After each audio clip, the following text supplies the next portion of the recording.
Sometimes the most desperate moments lead to the most unexpected blessings. Eliza Thornton stepped off the dusty train in Kansas with nothing but a wedding dress and a heart full of hope, only to discover her mail-order groom had abandoned her for another woman. Stranded without a penny or a prayer, she found herself standing in the twilight shadows of Colt Barrett's ranch office, her voice barely a whisper as she spoke the words that would change both their lives forever. Barrett was the richest cattleman in 3 counties, a widower whose heart had turned to stone after losing his beloved wife to fever 5 winters past. When this desperate young woman begged him to marry her, claiming she was utterly alone in the world, something stirred in the depths of his grieving soul. What began as a marriage of pure necessity would soon become a battle between 2 wounded hearts, his frozen by loss, hers breaking from rejection. As gossip spread through the small prairie town, and Eliza struggled to find her place in a house still haunted by another woman's memory, both would discover that sometimes love grows strongest in the most unlikely soil.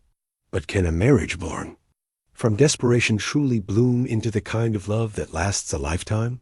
The Kansas wind carried the scent of prairie grass and distant rain as Eliza Thornton clutched her carpetbag with trembling fingers, standing on the weathered platform of Dusty Crossings Depot. The train's whistle faded into the vast expanse of sky, leaving behind only the echo of her shattered dreams and the bitter taste of betrayal. 3 weeks ago, she had been Miss Eliza Thornton of Boston, daughter of a failed merchant, writing careful letters to a man named Thomas Whitman, who had promised her a life of modest comfort on the Kansas frontier. Now she was simply a woman alone, abandoned before she could even meet the man who had courted her through ink and paper. The telegram had been waiting at the depot office. Its words burned into her memory. Regret to inform. Mr. Whitman departed yesterday with Miss Sally Henderson. Union blessed this morning. Suggest return east immediately. Deputy Marshal Kane. The depot master, a weathered man with sympathetic eyes, had delivered the news as gently as possible, but kindness could not soften the blow of such complete abandonment. Eliza had counted her remaining coins twice, knowing the sum would not purchase passage back to Boston. Even if it could, what awaited her there? The boarding house where she had spent her final weeks would not welcome her return, and the seamstress position she had abandoned for the promise of marriage had surely been filled. The autumn wind seemed to whisper mockingly across the empty platform, reminding her that winter would come soon, and she had nowhere to shelter from its bite. That was when Deputy Marshal Kane had mentioned the name that would change everything. Colt Barrett, richest rancher in 3 counties, the marshal had said, adjusting his badge with a thoughtful expression. Lost his wife Sarah to the fever 5 winters back. Been like a walking ghost ever since, but he's a fair man. Might be. He'd have work for a woman willing to earn her keep. The Barrett Ranch sprawled across the horizon like a small kingdom, its boundaries marked by neat rail fences and dotted with cattle bearing the distinctive CB brand. The main house rose from the prairie, with an imposing presence 2 stories. Of solid timber and stone, painted white with green shutters, surrounded by cottonwood trees that had grown tall enough to provide blessed shade. Outbuildings scattered around the property spoke of prosperity. A barn large enough to shelter 50 horses, bunkhouses for the hands, grain silos that caught the late afternoon sun like golden towers. Eliza had walked the long road from town as the day began to wane, her practical brown traveling dress growing dusty and her feet aching in boots that had been crafted for city sidewalks, not prairie paths. By the time she reached the ranch house porch, shadows were lengthening and her courage had nearly failed her 3 times. Only the knowledge that she had no other choice kept her moving forward, one measured step after another. The man who answered her knock was not what she had expected. Colt Barrett stood well over 6 feet tall, with shoulders broad enough to fill the doorframe and hands that spoke of years working cattle and land. His dark hair was touched with silver at the temples, and his face was weathered by sun and wind into the kind of rugged handsomeness that belonged to the frontier. But it was his eyes that stopped her breath-pale blue like winter ice, and just as cold. They held no warmth, no curiosity, only the distant politeness of a man who had trained himself not to feel. Mr. Barrett? Her voice had sounded smaller than she intended, nearly lost in the evening breeze. "I am. What can I do for you, miss?" His tone was courteous, but guarded, the voice of a man who had learned to keep the world at arm's length. I was to be Mrs. Thomas Whitman. Perhaps you knew him?" She had hoped for some flicker of recognition, some connection that might warm his cold regard. Colt's expression had not changed. "Heard he married the Henderson girl yesterday." "You'd be the mail-order bride, then." The bluntness of his words hit her like a physical blow, but she lifted her chin with what remained of her dignity. "I would be, yes. I find myself in rather difficult circumstances. Mr. Barrett, Deputy Marshal Kane, suggested you might have work for someone willing to earn their keep." For a long moment he had studied her with those ice-blue eyes, taking in her travel-worn appearance, her carefully mended gloves, the way she held herself straight despite her obvious exhaustion. She wondered what he saw a woman of 24. Years neither beautiful nor plain, with auburn hair that caught the dying light and gray eyes that held more strength than her trembling hands suggested. "I have a full crew for ranch work," he had said finally. "Don't need a housekeeper. Mrs. Chun comes from town twice a week for the heavy cleaning."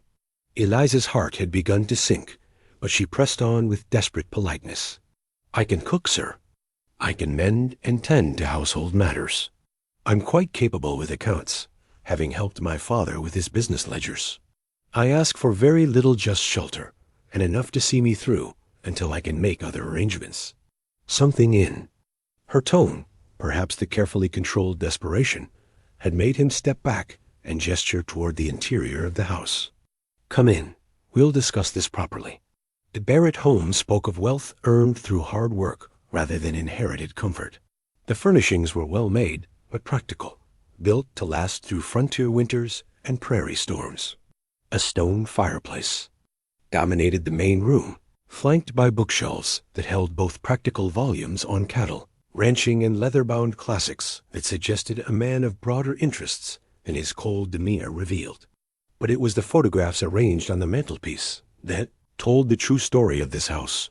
The largest frame held the image of a woman who had been beautiful in the way that frontier wives were beautiful, strong, gentle, with laugh lines around her dark eyes and hair the color of wheat. She wore a simple dress with lace collar, and her smile held the kind of warmth that could fill a room. Other photographs showed the same woman in various poses, standing beside Colt with her hand on his arm, both of them young and radiantly happy, holding a baby that must have been lost given the absence of children in the house. Dancing at what appeared to be a barn raising, her skirts swirling around her ankles. "My wife, Sarah," Colt had said, noticing the direction of her gaze. His voice had carried the weight of 5 years' grief, compressed into those simple words. "She was lovely." Eliza had replied softly, meaning it. "I'm sorry for your loss." He had not acknowledged her sympathy, instead moving to stand behind a massive oak desk that dominated one corner of the room. The desk was neat to the point of severity, its surface holding only an inkwell, a stack of papers weighted down with a piece of polished stone, and a small wooden box that looked as though it had been carved by loving hands. "Sit," he had commanded, not unkindly, gesturing toward a chair that faced the desk. "Tell me your circumstances, Miss Thornton. Eliza Thornton." She had settled herself carefully, smoothing her skirts and folding her hands in her lap. "I came from Boston 3 weeks ago to marry Mr. Whitman. We had corresponded for 8 months. He promised." She had stopped, unwilling to voice the foolish hopes that had led her so far from home.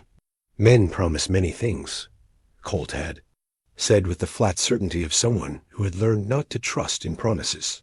"What skills do you have beyond the household arts you mentioned?" "I helped my father with his dry goods business for 6 years before it failed. I can read and write, keep books, manage accounts. I've taught Sunday school children, so I'm comfortable with instruction. I can ride, though I'll admit it's been some years since I've had regular opportunity." She had paused, then added with quiet honesty, "I'm not afraid of hard work, Mr. Barrett. I understand that frontier life demands more of a woman than city living." Colt had studied her for another long moment, his fingers drumming silently on the desk's polished surface. Outside, the sun was setting in earnest, painting the prairie in shades of gold and crimson that seemed to set the very air on fire. The beauty of it took her breath away, even in her distress. "Winter comes early here," he had said finally. "A woman alone won't survive it, not without protection and provision. The town has no boarding house suitable for a lady, and the hotel, well, it's not a place where a decent woman would stay long." The implication had been clear, and Eliza had felt heat rise in her cheeks. She was trapped, and they both knew it. "I could work for passage back east," she had offered, though the words tasted like defeat. "On what?" "The cattle drives are finished for the season, and the railroad won't extend credit to someone without prospects." His voice had held no cruelty, only the hard truth of frontier economics. That was when desperation had finally overcome pride. And Eliza had found herself speaking words she had never imagined she would say. "Then perhaps, that is, if you might consider." She had stopped, breathed deeply, and tried again. "You mentioned that you lost your wife. I find myself without the husband I came to find. Perhaps we might find a solution that benefits us both."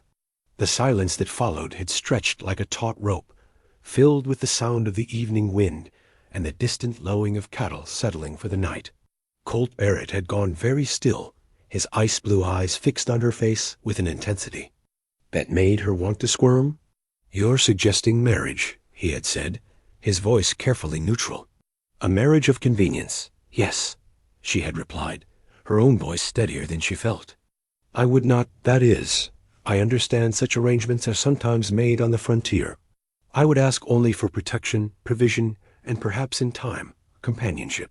I would not presume to expect affection or intimate relations." The words had cost her every ounce of courage she possessed, but she had forced herself to meet his gaze steadily. She was gambling everything on the hope that a man who had once loved deeply might remember what it felt like to need another human being. Colt had risen from his chair and moved to stand at the window that looked out over his domain, his hands clasped behind his back.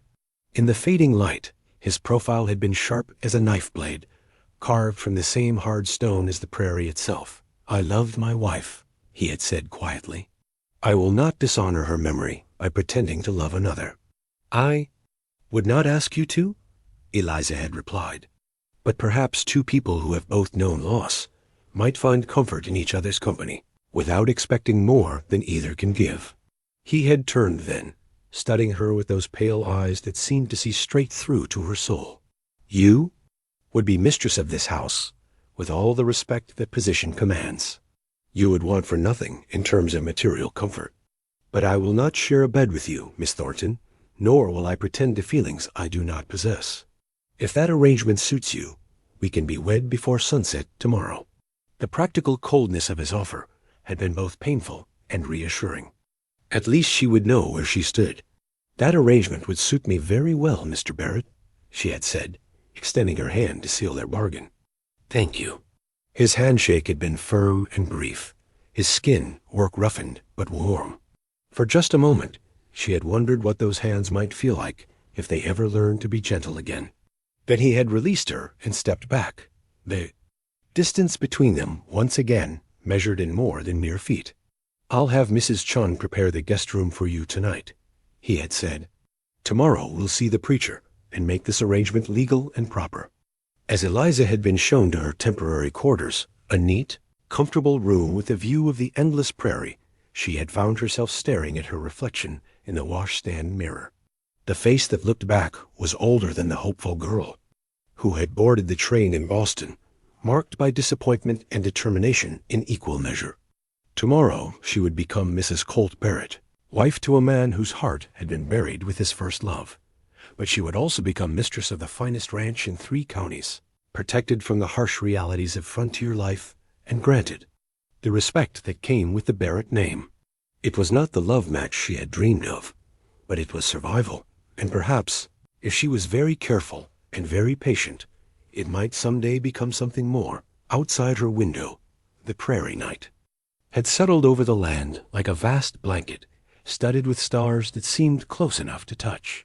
Somewhere in the house, Colt Barrett was preparing for sleep in rooms that still held the ghost of his beloved Sarah. Tomorrow, they would make their practical bargain official, and Eliza would begin the delicate work of building a life with a man whose heart remained locked away like treasure in a strongbox.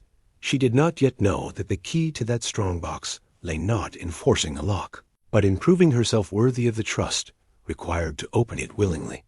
That lesson would come later, through small acts of kindness and the patient demonstration that some promises, once made, were never broken. The simple gold wedding band caught the late afternoon sunlight as Reverend Matthews slipped it onto Eliza's finger, his voice carrying the familiar cadences of matrimony across the small gathering assembled in the church parlor. The ring was newly purchased, hastily selected from the modest offerings at Jameson's General Store, and bore none of the history or sentiment that should accompany such a symbol. Yet as Colt's calloused fingers briefly touched hers during the exchange, Eliza felt the weight of its significance settle around her like a mantle she was not certain she was ready to wear. By the authority vested in me by the territory of Kansas and Almighty God, I now pronounce you husband and wife, Reverend Matthews declared, his kind eyes twinkling with the satisfaction of a man who believed every marriage was a victory against the loneliness of frontier life. Mr. Barrett, you may kiss your bride. The moment stretched like a held breath. Colt's ice-blue eyes met hers with an expression that was neither warm nor cold, simply resigned to the necessities of their arrangement. His kiss was brief and formal, a mere brush of lips that fulfilled the ceremony's requirements without promising anything beyond legal obligation. When he stepped back, Eliza touched her fingers to her mouth, surprised by the gentleness of the gesture, despite its emotional emptiness. "Congratulations, Mrs. Barrett," he said quietly, and she felt a strange flutter at hearing her new name spoken aloud for the first time. The small crowd of witnesses, Deputy Marshal Kane, Mrs. Chun, the preacher's wife, and several townspeople who had gathered out of curiosity offered their good wishes with varying degrees of enthusiasm. Some, like Mrs. Chun, smiled with genuine warmth, pleased to see their employer's household gaining a feminine presence. Others exchanged meaningful glances that spoke of gossip already brewing around the hastily arranged union. "Mighty quick courtship," muttered old Pete Jameson, the storekeeper, his voice carrying just loud enough to be overheard. "Man doesn't usually take a wife he met yesterday." "Mind your own affairs, Pete," Deputy Kane replied firmly. "Mr. Barrett's a grown man who can make his own choices about matrimony." But Eliza heard the whispers that followed them as they walked back toward the waiting wagon. The town of Dusty Crossings was small enough that every marriage was public business, and this one would provide entertainment for months to come. She held her head high, drawing on years of practice in maintaining dignity when her father's business failures had made her family the subject of similar speculation in Boston. The ride back to the ranch passed in companionable silence. Colt handled the horses with the easy competence of a man born to the saddle, his attention focused on the rutted road ahead. Eliza studied the landscape that was now her home, noting the way the evening light turned the grass to gold and the distant mountains to purple shadows. The vastness of the sky still took her breath away, so different from the hemmed-in streets of her former life. "The hands will be returning from the south pasture soon," Colt said as they approached the ranch house. "I'll introduce you properly. At supper, most of them are good men, but they'll be curious about the new arrangement." "Of course they will," Eliza replied. "I hope I can prove myself worthy of their respect." He glanced at her sideways, perhaps surprised by her practical acceptance of the situation. "Respect is earned here, not given freely. But you'll have my backing, which counts for something." The ranch house looked different somehow as they pulled up to the front porch. Perhaps it was simply that she was seeing it now as her home rather than as a place of refuge. But the white painted walls and green shutters seemed to welcome her with a warmth that had been absent the evening before. Mrs. Chun appeared in the doorway, wiping her hands on her apron and beaming with satisfaction. "Welcome home, Mrs. Barrett," she called, and Eliza felt a rush of gratitude for the woman's kindness. At least someone seemed genuinely pleased by the day's events. That first evening, as Mrs. Colt Barrett passed in a series of careful formalities, Colt showed her through the house with the thoroughness of a man conducting a business transaction, pointing out the locations of linens, explaining the household. Routines, introducing her to the practical details of managing a ranch home. The bedroom he had prepared for her was at the opposite end of the hall from his own chambers, a spacious room with a view of the garden and enough distance to preserve the proprieties of their arrangement. Sarah's things are still in the master bedroom, he said without inflection, standing in the doorway of what was now Eliza's domain. I haven't disturbed anything there. I understand, she replied gently. There's no need to change anything on my account. Something in his expression shifted slightly, a barely perceptible relaxation of the muscles around his eyes. I appreciate that, Mrs. Barrett. The formal address felt strange between a husband and wife, but Eliza recognized it as another of the boundaries that protected his wounded heart. She could be patient with such barriers, knowing that walls built of grief were not easily dismantled. Supper with the ranch hands proved to be the first real test of her new position. 6 men gathered around the long table in the kitchen, their faces weathered by sun and wind, their manner respectfully curious as Colt made the introductions. There was Tom Hendricks, the foreman, a grizzled man in his 50s, whose sharp eyes missed nothing. Young Billy Mason, barely 18 and still growing into his height. The Rodriguez brothers, Miguel and Carlos, whose easy smiles suggested. They found the situation more amusing than scandalous. Jake Sullivan, a quiet man who nodded politely but reserved judgment. And old Pete, not the storekeeper, but Pete Kowalski, whose white beard and gentle manner had earned him the role of ranch philosopher. Boys, Colt said as he took his place at the head of the table, I'd like you to meet my wife, Mrs. Barrett. She'll be managing the household from now on. The chorus of pleased to meet you, Mom, was polite if somewhat restrained. Eliza served the meal misses. Chun had prepared beef stew with fresh bread and green beans from the kitchen garden, and listened to the conversation flow around the table. The men discussed cattle prices, weather prospects, and the need to repair fencing in the north pasture, their voices creating a comfortable backdrop of daily life. Ma'am, old Pete said during a lull in the conversation, if you don't mind my asking, where did you folks meet? Ain't often the boss ventures far from the ranch these days. The question hung in the air like smoke from the oil lamps, and Eliza felt every eye at the table turned toward her.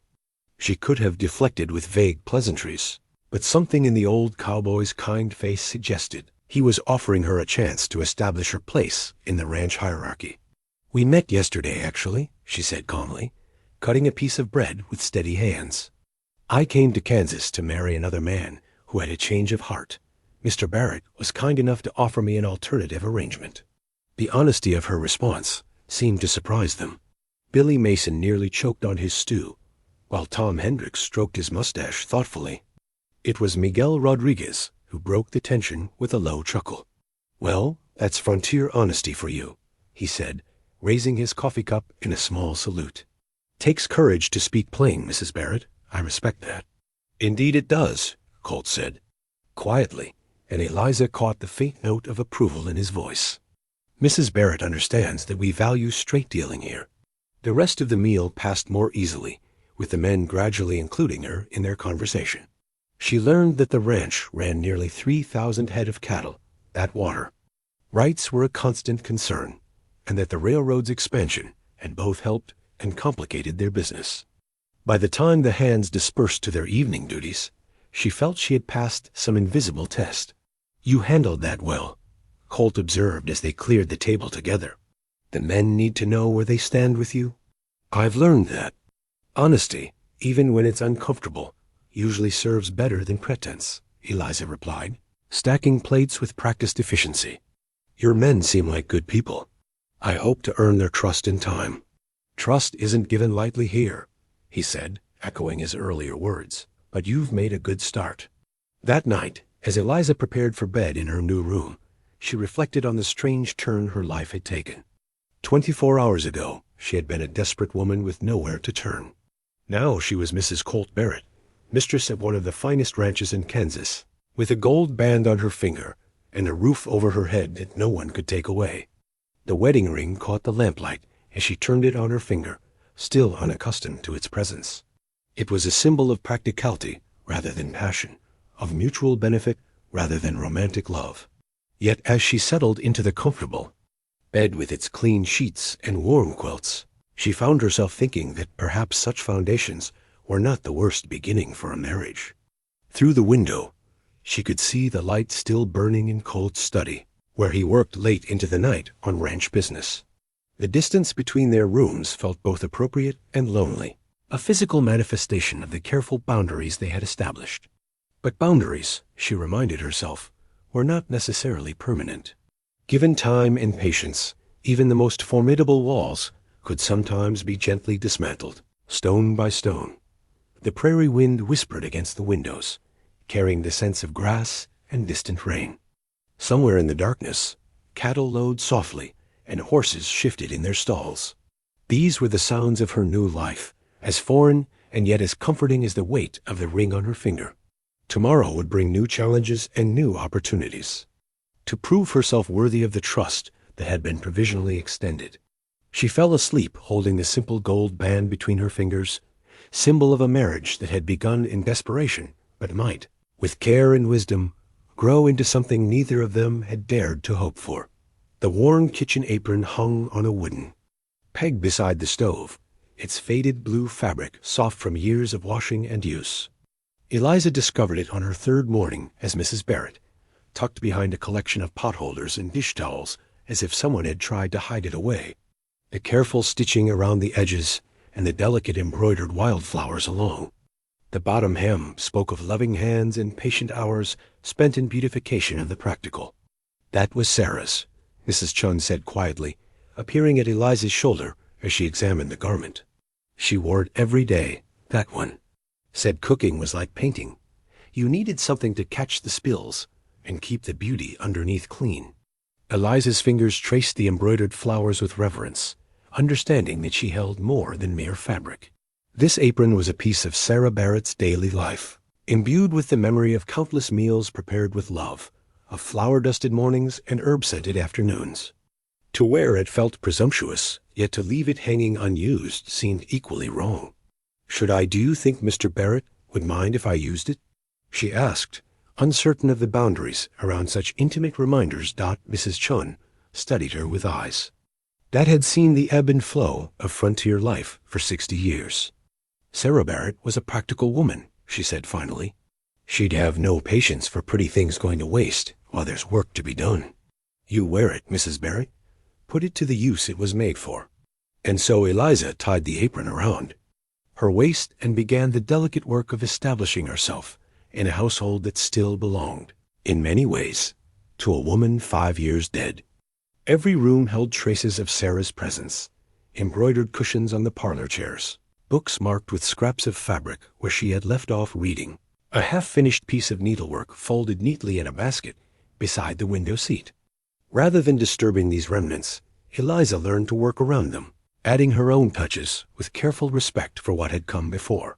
The ranch hands, she discovered, were watching her with the careful attention of men who had loved their previous mistress and were not prepared to transfer their loyalty easily. Tom Hendricks, the foreman, tested her with small challenges, asking her opinion on meal planning for the crew, inquiring whether she thought the bunkhouse needed additional blankets before winter set in.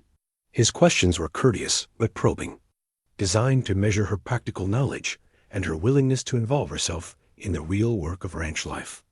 "We'll be bringing the cattle down from the high pastures next week," he told her one afternoon as she hung laundry on the line behind the house. "Means 20 extra men for meals, maybe more if the weather turns. Mrs. Sarah used to cook for roundup crews sometimes when we were short-handed." The challenge was implicit but clear. Could the new Mrs. Barrett handle the demands of feeding a working crew, or would she prove to be merely ornamental, useful only for managing a quiet household? Eliza considered the logistics involved, calculating quantities, planning menus. That could be prepared efficiently for large numbers, ensuring adequate supplies of staples like flour and coffee. "I'll speak with Mrs. Chun about hiring additional help from town," she said, continuing to pin wet sheets to the line with steady movements. "And I'll need to know dietary preferences or restrictions among the men. Some cowboys won't eat beans 2 days running. Others won't touch vegetables if they can help it." Tom's weathered face creased into what might have been the beginning of a smile. "You've cooked for crews before, Mom?" "I helped my father cater business dinners in Boston," she replied. "Different setting, same principles. Men who work hard need food that satisfies, served on time and without fuss." "Yes, ma'am," Tom said, and his tone held a note of grudging respect. "I'll get you that information." It was a small victory, but Eliza recognized its importance. The ranch hands were the backbone of the operation, and their acceptance of her authority would determine whether she could truly function as mistress of the Barrett ranch or remain merely a guest in her own home. The evenings presented their own challenges. Colt maintained his routine of working late in his study, poring over account books and correspondence by lamplight, while Eliza occupied herself with mending, reading, or the dozen small tasks that kept a household running smoothly. They shared supper each night, their conversation polite and practical, focused on ranch business and household management. He asked her opinion on matters of domestic economy and listened thoughtfully to her suggestions, but he never lingered after the meal was finished or invited her to join him in the parlor for evening companionship. The distance he maintained was both protective and painful. Eliza understood the necessity of it. He was guarding his heart against the possibility of caring for another woman who might be taken from him, but she found herself longing for the kind of easy partnership she had imagined when she first conceived of marriage. Not romance, necessarily, but the comfortable intimacy of two people who had chosen to share their lives. She began to understand the true dimensions of his grief one evening when she was returning a mended shirt to his bedroom and glimpsed the interior of the master chamber. Sarah's personal effects remained exactly as she had left them. Hairbrush and hand mirror on the dressing table, a novel bookmarked and waiting on the knitstand, slippers placed neatly beside the bed as if their owner had simply stepped out for a moment and would return soon. The sight stopped her in the doorway, moved by the poignant evidence of a love so deep that 5 years had not diminished its hold. Colt slept each night surrounded by reminders of his lost wife, choosing to preserve her presence rather than move forward into a life without her. How could any new relationship compete with such devotion to memory? "She died in that bed," Colt said quietly from behind her, his voice devoid of emotion. "Fever took her over 3 days. I sat beside her the whole time, watching her slip away and knowing there wasn't a damn thing I could do to stop it." Eliza turned to face him, seeing the pain he usually kept so carefully hidden. "I'm sorry," she said simply. "I didn't mean to intrude." "You live here now," he replied. "You have a right to know what you've married into." He paused, studying her face in the dim hallway light. "Most women would insist I clear away her belongings, make the room properly ours." "I'm not most women," Eliza said gently. "And this isn't that kind of marriage. Your memories belong to you, Mr. Barrett. I have no right to disturb them." Something shifted in his expression, a fractional softening around the eyes that suggested. Her response had surprised him. "Thank you," he said, and she heard genuine gratitude in the words. It was a moment of understanding between them, fragile as spun glass, but real nonetheless. They were two wounded people who had agreed to share shelter while keeping their deepest hurts carefully protected. Perhaps that was enough foundation to build on, even if neither of them could yet envision what such a structure might eventually become. The days settled into a rhythm of shared work and careful distance. Eliza rose early to prepare breakfast. Spending her mornings in the kitchen, it was gradually becoming familiar territory. She learned which pots Colt preferred for coffee, discovered that he liked his eggs cooked firm and his bacon crispy, noticed that he always saved the best biscuits for the ranch hands rather than keeping them for himself. These small observations felt like pieces of a puzzle she was assembling without knowing what the final picture would reveal. Mrs. Chun proved to be an invaluable ally, sharing not only practical knowledge about household management, but also stories that helped Eliza understand the community she had joined. She learned that Sarah Barrett had been beloved not only by her husband, but by the entire territory, known for her kindness to struggling families and her skill at nursing the sick.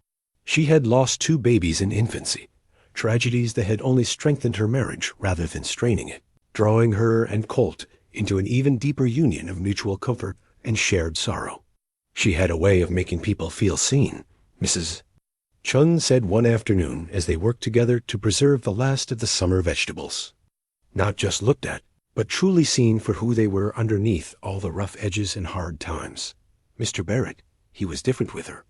Laughed more, worried less. Since she passed, it's like he's been living in black and white when he used to see in colors. The description painted a picture of the man Colt had been before grief transformed him into the careful, controlled person Eliza had married. She found herself wondering if traces of that earlier warmth still existed beneath the protective ice, waiting for the right circumstances to emerge again. Not for her sake, necessarily. She had no illusions about replacing Sarah in his affections, but for his own healing. As her first week as Mrs. Barrett drew to a close, Eliza began to feel cautiously optimistic about her new life. The work was demanding but satisfying. The ranch hands were warming to her presence, and Colt treated her with courtesy and growing respect.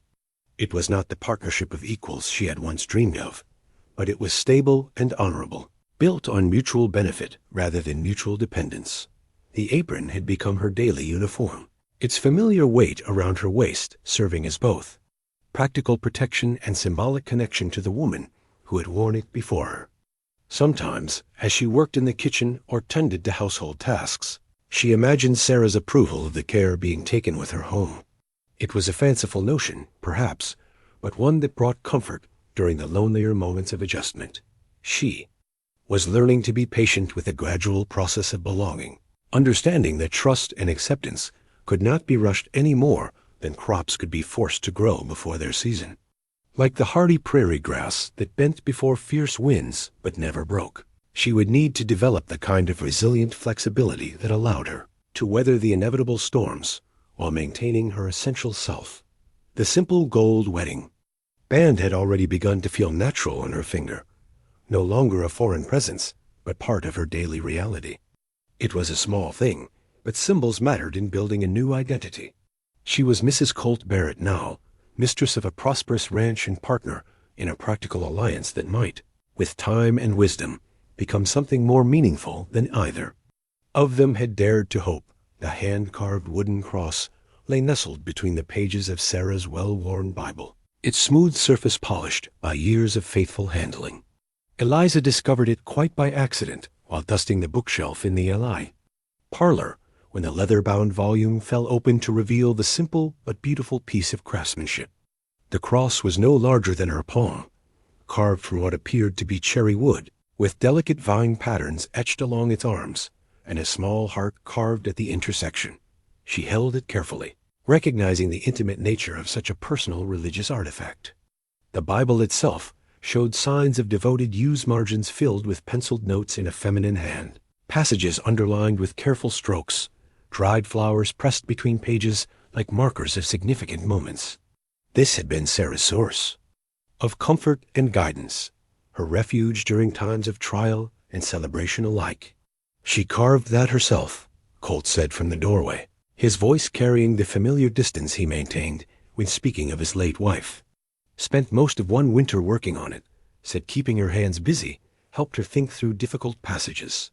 Eliza looked up from the cross, noting the way his pale eyes fixed on the carved piece, as if seeing not just wood and craftsmanship, but memories too precious to share. "It's beautiful work," she said softly. She was quite skilled. Sarah could turn her hand to most anything, he replied, stepping into the room, but maintaining his careful distance. Cooking, sewing, carpentry when needed. Said idle hands were the devil's workshop, so she kept hers moving from dawn to dusk. The admiration in his voice was unmistakable, tinged with the kind of loss that time had not diminished. Eliza carefully placed the cross back between the Bible's pages, understanding that she had glimpsed something sacred to his memory. Yet his willingness to speak of Sarah, however briefly, felt like a small step toward trust. "I hope someday to be half so capable," she said, closing the book gently and returning it to its place on the shelf. "You're doing well enough," Colt said, and the simple words carried more weight than elaborate praise.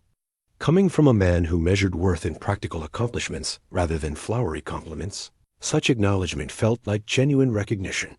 The moment was interrupted by urgent shouting from the yard outside.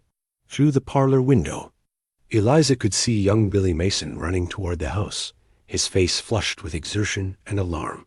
Colt was already moving toward the door before the boy reached the porch. "Mr. Barrett," Billy called, stumbling up the steps. "It's Jake Sullivan." "Sir?" His horse threw him down by Willow Creek. "Miguel thinks his leg might be broken, and he's bleeding something fierce from a cut on his head." Without hesitation, Colt was reaching for his hat and coat. "Have Tom saddle my horse and get the wagon." "Ready," he ordered. "We'll need blankets and something to use as a stretcher." "I'll gather medical supplies," Eliza said, already moving toward the kitchen, where she had seen Mrs. Chun keep a collection of remedies and bandages.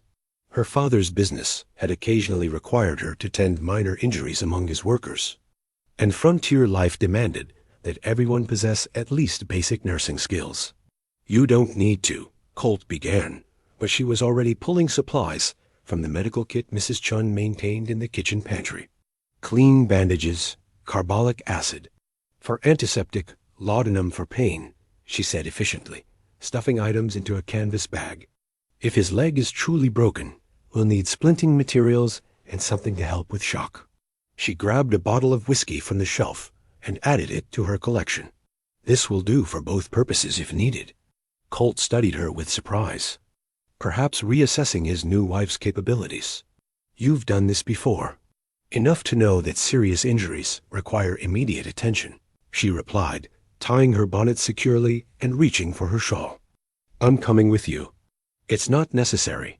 It's not about necessity," she interrupted gently, but firmly. "Jake Sullivan is part of this ranch family now, which makes him my concern as well as yours. I may be useful, and I certainly won't be in the way."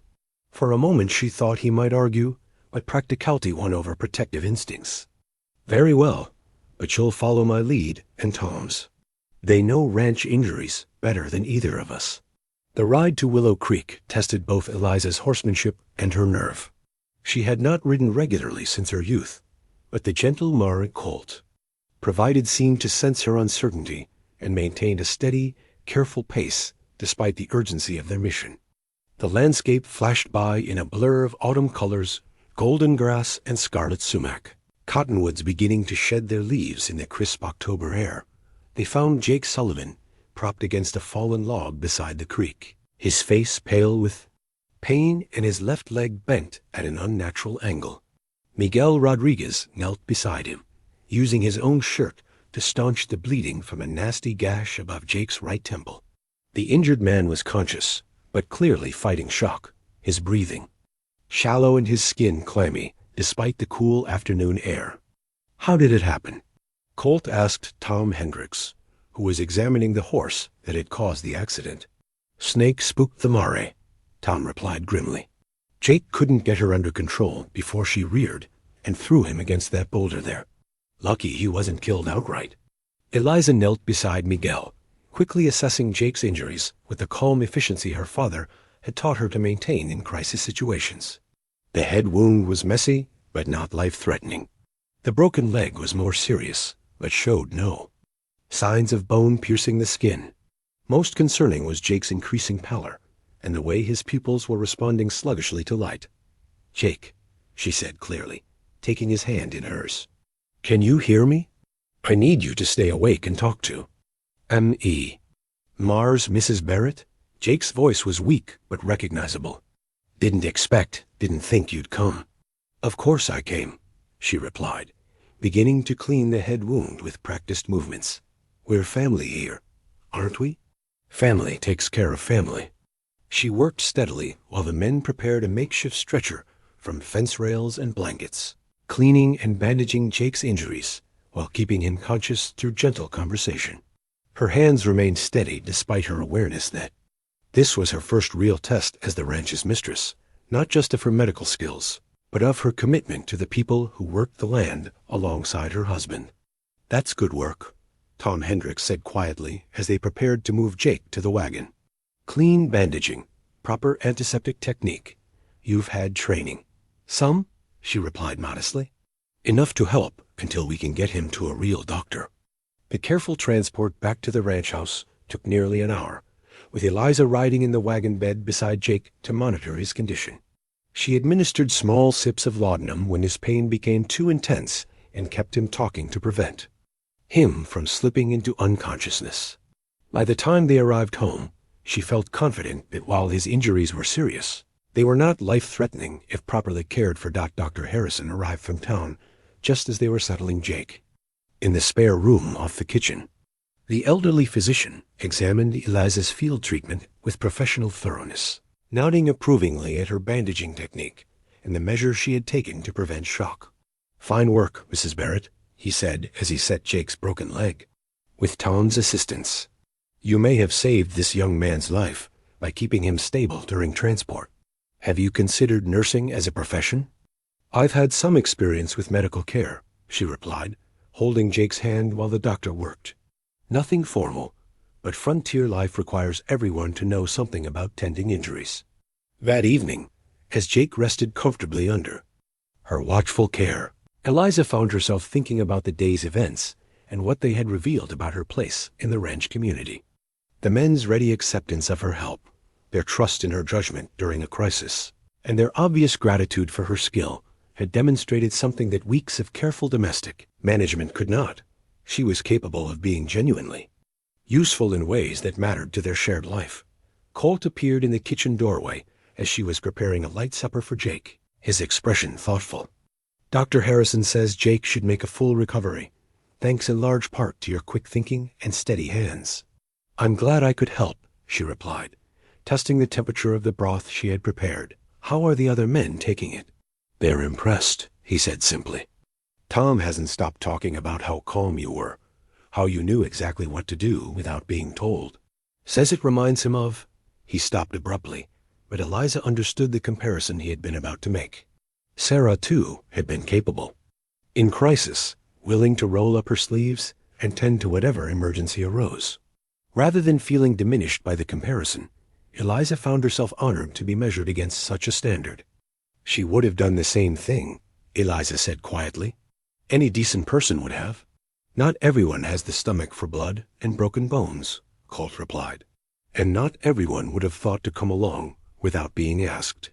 The men appreciate that you consider them worth your personal attention." As if summoned by their conversation, Jake's voice called weakly from the spare room. Eliza hurried to his side, finding him awake and clear-eyed for the first time since the accident. "Mrs. Barrett," he said, struggling to sit up straighter, "I wanted to thank you properly for what you did today. Miguel told me you probably saved my life." "Nonsense," she replied, helping him adjust his pillows. "You're a strong young man with good healing ahead of you. I simply provided a little assistance along the way." "It was more than a little," Jake insisted. "And I want you to know, well, some of us weren't sure what to make of this new arrangement when the boss first brought you home. But today showed us what kind of person you really are. We're glad to have you here, Mom. Real glad." The simple words touched her more deeply than elaborate speeches might have done. This was acceptance earned through action, rather than given out of politeness, recognition of her value as a person rather than merely as Colt's wife. As she settled Jake for the night and dimmed the lamp, she reflected on how dramatically her life had changed in just a few short weeks. She had come to Kansas seeking security through marriage to a stranger, willing to accept a loveless union in exchange for protection and provision. What she had found instead was the possibility of something richer, a place where her skills mattered, where her care was valued, where she could contribute meaningfully to a community of good people working toward common goals. The wooden cross she had discovered that morning seemed to symbolize something important about faith and perseverance, about finding strength to endure hardship and hope through difficult seasons. Perhaps that was what she was learning here on the Kansas prairie, not just how to manage a household or navigate a practical marriage, but how to build something lasting from the raw materials of necessity and mutual respect. Outside her window, the autumn wind carried the sense of approaching winter, reminding her that harder seasons lay ahead. But inside the Barrett ranch house, warmth and purpose had begun to take root, growing slowly but surely like prairie grass, establishing itself in fertile soil. Time would tell what kind of harvest such careful tending might eventually yield. The faded blue ribbon lay, carefully preserved between layers of tissue paper, in Sarah's jewelry box, its silk surface still lustrous despite the years. Eliza discovered it while organizing the late Mrs. Barrett's personal effects at Colt's request, part of his gradual effort to make the house feel less like a shrine and more like a home where life could continue. The ribbon bore a small card, tied with thread, first prize, apple pie, Sedgwick County Fair, 1878. Eliza held the simple award with reverence, imagining the pride Sarah must have felt at this recognition of her domestic skills. The county fair represented community, celebration, and the kind of normal life that seemed impossibly distant from Eliza's current circumstances. Yet as she studied the ribbon, she found herself wondering if such simple pleasures might someday return to the Barrett Ranch, if laughter and competition and shared joy could again find place alongside the serious business of survival. "She won that 3 years running," Colt said from the bedroom doorway, his voice carrying an unusual warmth. "Used to say the secret was adding a touch of cinnamon to the crust itself, not just the filling. Judges never could figure out what made her pies different from all the others." This was the longest speech about Sarah he had made in Eliza's presence, and she treasured the trust it represented. "You must miss those times," she said gently, replacing the ribbon in its careful wrapping. "The whole territory came alive during Fair Week," he continued, seeming not to hear her comment. "Horse races, livestock competitions, dancing until dawn. Sarah loved every minute of it, the bustle, the visiting, the chance to show off her handiwork." His expression grew distant. "We haven't attended since she passed. Didn't seem right." Somehow, the admission revealed more than perhaps he intended. For 5 years, Colt had avoided not just the fair, but any community gathering that might remind him of happier times. He had isolated himself so completely that the ranch had become both fortress and prison, protecting him from painful memories while cutting him off from the healing that human connection might provide. "The fair is next month, isn't it?" Eliza asked carefully, having heard the ranch hands discussing the upcoming event. Mrs. Chun mentioned that the Rodriguez brothers always enter their horses in the competitions. "November 2nd through 4th, Colt confirmed, his tone growing cautious as if he sensed where her thoughts were leading. "But we won't be attending. Too much work here with winter preparations." Eliza recognized the excuse for what it was, a defensive barrier against experiences that might threaten his carefully maintained emotional distance. Yet she also heard something else in his voice, a faint note of longing quickly suppressed but unmistakably present. Perhaps some part of him missed the community celebrations as much as he missed his wife. "Of course," she said simply, not pushing the matter. "I was merely curious about local customs." The conversation might have ended there, but fate intervened, in the form of Tom Hendricks arriving with news that would test both Colt's isolation and Eliza's growing confidence in her role as ranch mistress. "Boss," Tom called from the front porch, his voice carrying unusual urgency, "we've got a problem with the cattle drive. Johnson's outfit is 3 days behind schedule, and they're asking if we can provide temporary grazing for about 200 head while they wait out this weather system." Colt was immediately focused on business, the personal conversation forgotten as he moved into his role as rancher and businessman. "How long are we talking about?" "Maybe a week, possibly 2 if this cold snap brings early snow," Tom replied. "They're willing to pay premium rates for the feed, and it would put us in good standing with one of the biggest operations in the territory." "Where would we put them?" Colt asked, already calculating logistics. "The north pasture is still being prepared for winter, and the south grazing is spoken for." "That's the thing, boss," Tom said with obvious reluctance. "Best option would be the east meadow, but that borders the Hutchinson property. You know how old Silas feels about increased traffic near his land." The mention of their neighbor brought a frown to Colt's face. Silas Hutchinson was a cantankerous widower who had been feuding with various neighbors for decades, always convinced that someone was trying to cheat him or encroach on his property rights. Any business arrangement that might disturb his peace would require delicate negotiation. "I'll ride over and speak with him," Colt said with obvious reluctance. "See if we can reach some accommodation." "Actually," Eliza said quietly, Perhaps I might be of assistance with that conversation. Both men turned to stare at her with surprise. The idea of sending the new wife to negotiate with the territory's most difficult neighbor was so unexpected that Tom actually removed his hat and scratched his head in bewilderment. "Mrs. Barrett," Colt said carefully, "Silas Hutchinson is not an easy man to deal with. He's been known to run visitors off his property with a shotgun, which is precisely why a woman's approach might succeed where a man's has failed," Eliza replied calmly. "From what I understand, Mr. Hutchinson is a widower who has been living alone for many years. He may respond better to courtesy and domestic consideration than to business propositions." Tom Hendricks looked skeptical. "Ma'am, with all due respect, old Silas hasn't spoken a civil word to anyone in this territory for the better part of a decade. What makes you think he'll listen to you?" "Because I'm not asking him to give up anything or admit he's been wrong about anything," Eliza explained. "I'm simply one neighbor asking another for temporary accommodation, woman to man, with the understanding that such favors are the foundation of community survival." Colt studied her with the intense attention he usually reserved for evaluating livestock or weather patterns. "What exactly are you proposing?" "Let me visit him this afternoon with some fresh bread and perhaps a jar of the apple preserves Mrs. Chun put up last week," she said. "I'll approach this as a social call rather than a business negotiation. Sometimes the indirect path leads more surely to the desired destination." "And if he refuses to see you? Or worse, if he takes offense at the intrusion?" Colt's protective instincts were clearly warring with his recognition that conventional approaches had failed with their difficult neighbor. "Then we'll be no worse off than we are now," Eliza replied pragmatically.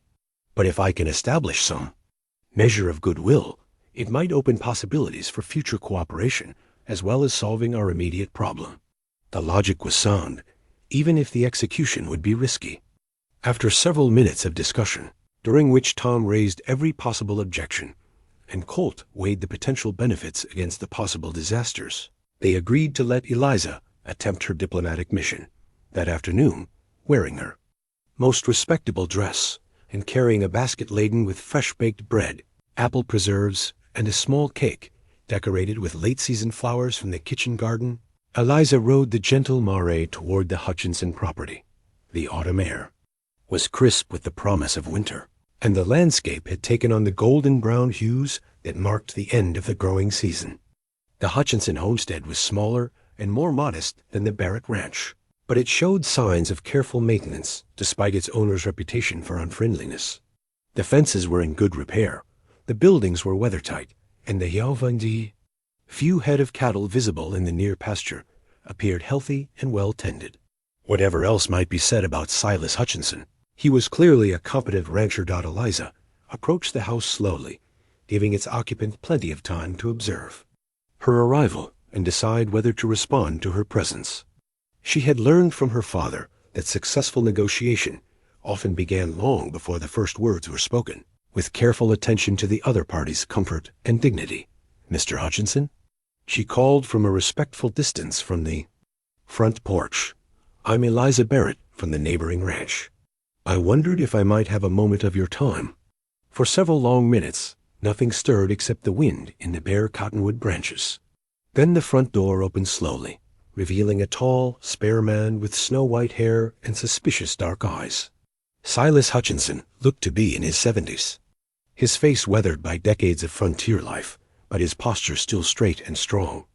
"Barrett's new wife, I suppose," he said without preamble, his voice gravelly from disuse. "Heard he'd taken another woman." "What do you want?" The blunt question might have intimidated a less determined visitor, but Eliza had expected little in the way of social pleasantries. "I brought you some fresh bread and preserves," she said simply, holding up her basket. "Thought you might enjoy them, and I hoped we might get acquainted as neighbors should." Silas studied her with the intense scrutiny of a man accustomed to looking for tricks and deceptions. "Neighbors, is it? Your husband been trying to get use of my east pasture for years. Suppose this is his new strategy, send the wife to butter up the old fool." "Actually, Mr. Barrett doesn't know I'm here," Eliza said truthfully. "This visit was my own idea, and it has nothing to do with business arrangements. I simply thought it was time I introduced myself properly." The lie came easily, justified by her belief that establishing personal connection was more important. An immediate honesty about motives. She could see uncertainty flicker across the old man's face as he tried to categorize her approach within his framework of expectations. "Well," he said finally, "I suppose you'd better come up on the porch." Then, "It's cold standing in that wind." It was a grudging invitation, but Eliza accepted it gracefully, settling herself on one of the wooden chairs that faced the autumn landscape. She unpacked her basket without ceremony, setting out the bread and preserves as if she were arranging a picnic rather than conducting a diplomatic mission.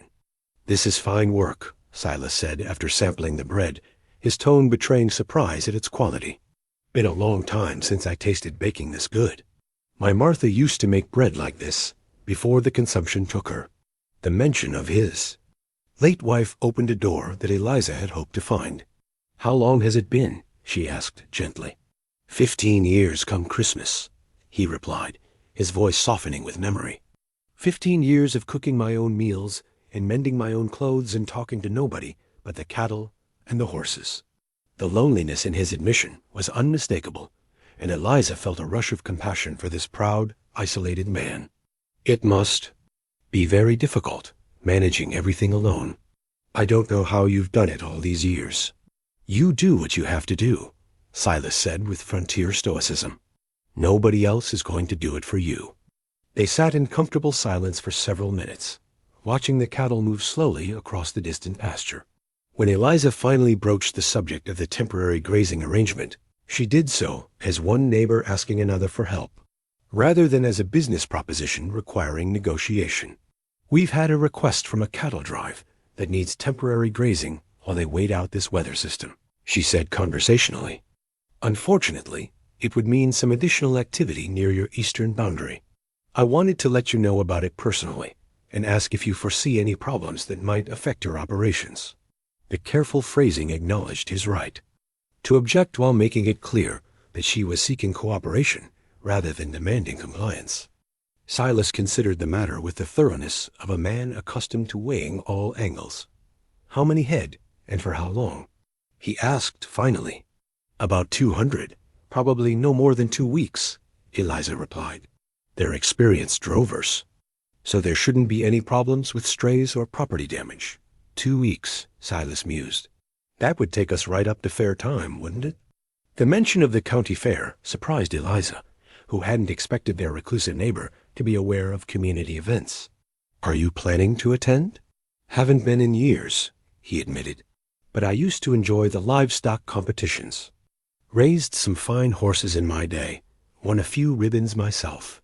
He paused, then added with obvious reluctance, "Gets lonely sometimes, missing all the visiting and carrying on." Eliza sensed an opportunity that went beyond the immediate business at hand. "Perhaps this year you might consider attending again. I'm sure the community would welcome your participation." "Don't know about that," Silas said doubtfully. "Been out of touch too long. Wouldn't know anyone anymore." "I'm sure that's not true," Eliza replied warmly. "Good neighbors are always remembered, and I suspect there are many people who would be pleased to see you again."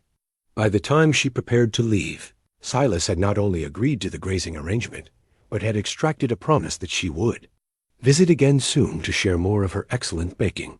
More importantly, she had planted the seed of an idea that might bring their isolated neighbor back into the community where he belonged. The ride back to the Barrett Ranch gave her time to reflect on the afternoon's success and what it might mean for her growing confidence in her role as ranch mistress. She had solved a practical problem through patience and diplomacy, demonstrated that her skills extended beyond household management, and perhaps begun the process of healing a long-standing community rift. When she reached home, she found Colt waiting on the front porch with obvious anxiety. "How did it go?" he asked before she had even dismounted. "Very well," she replied, accepting his help down from the saddle. "Mr. Hutchinson has agreed to the arrangement, and I think we may have made a new friend in the bargain." The relief and admiration in Colt's expression was worth every moment of nervous uncertainty she had experienced during the visit. For the first time since their marriage, she saw him look at her not just as a capable household manager, but as a true partner whose judgment and skills complemented his own. That evening, as they shared supper and she recounted the details of her diplomatic success, Eliza noticed that something had shifted in the careful distance Colt usually maintained.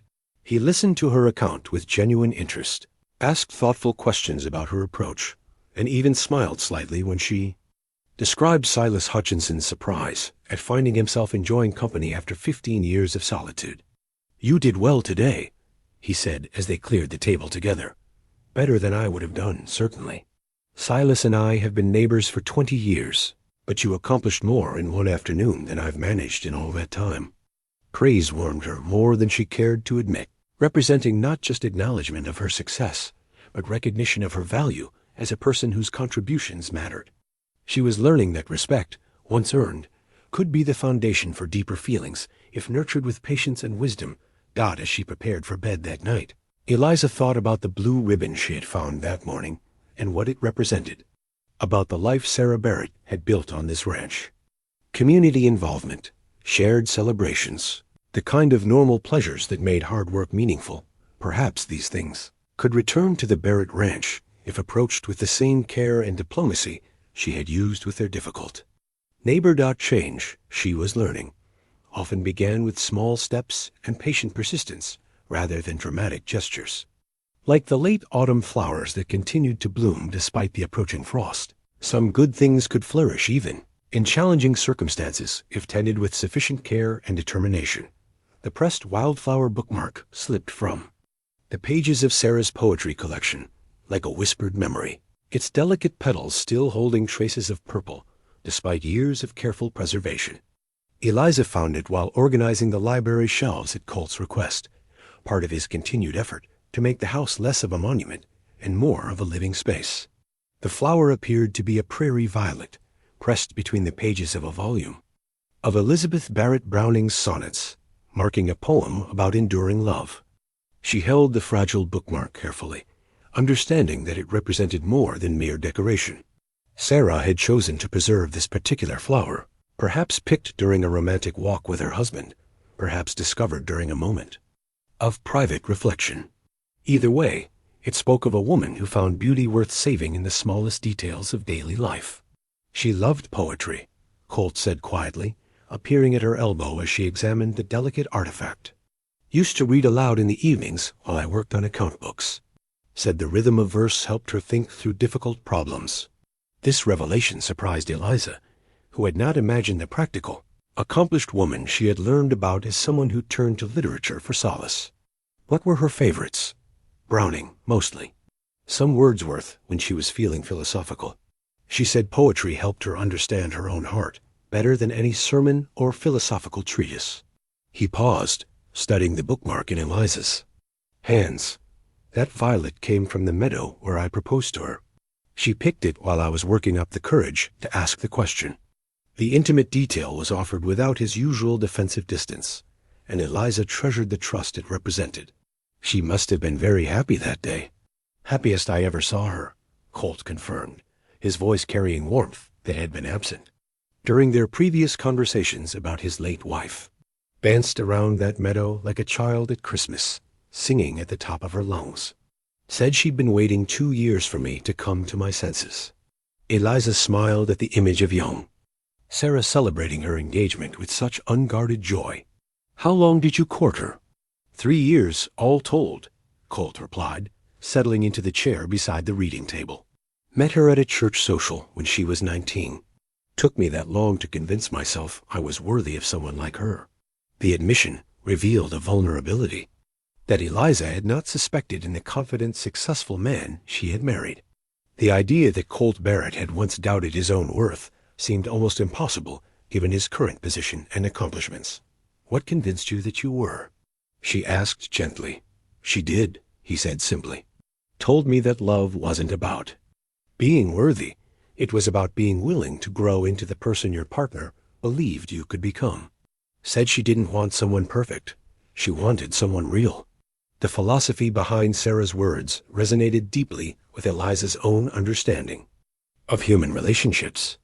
True partnership, it seemed, was built on acceptance of imperfection and mutual commitment to becoming better versions of themselves.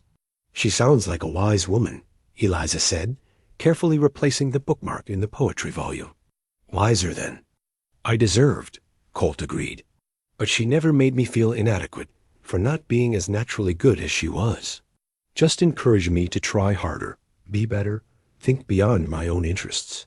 They sat in comfortable silence for several minutes, surrounded by the books that had once provided entertainment and solace for his first marriage.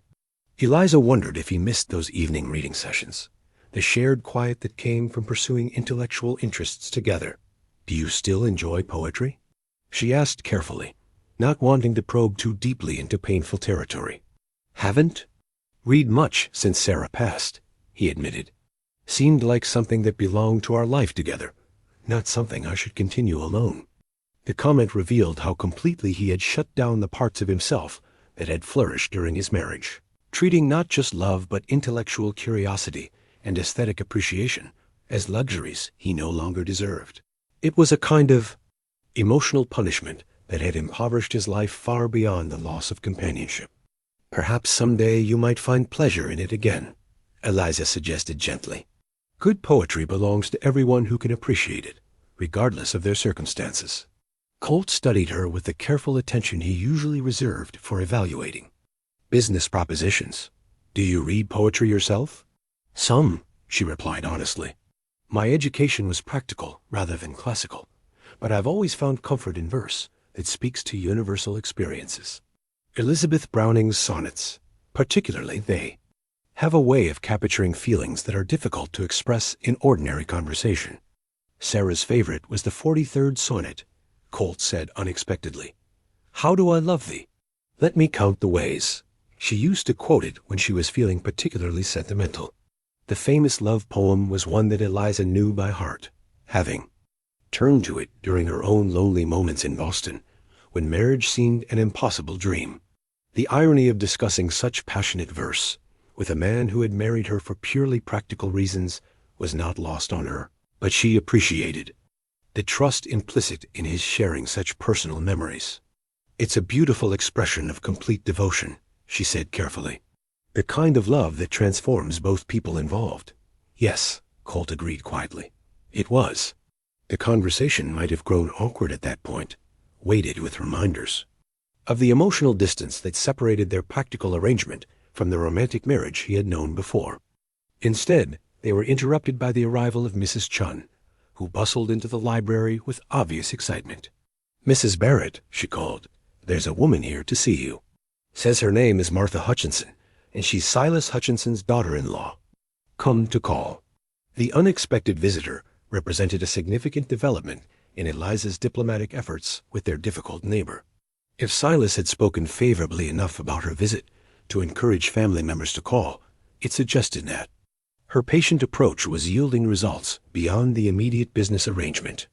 Please show her into the parlor, Eliza said, rising to greet their guest.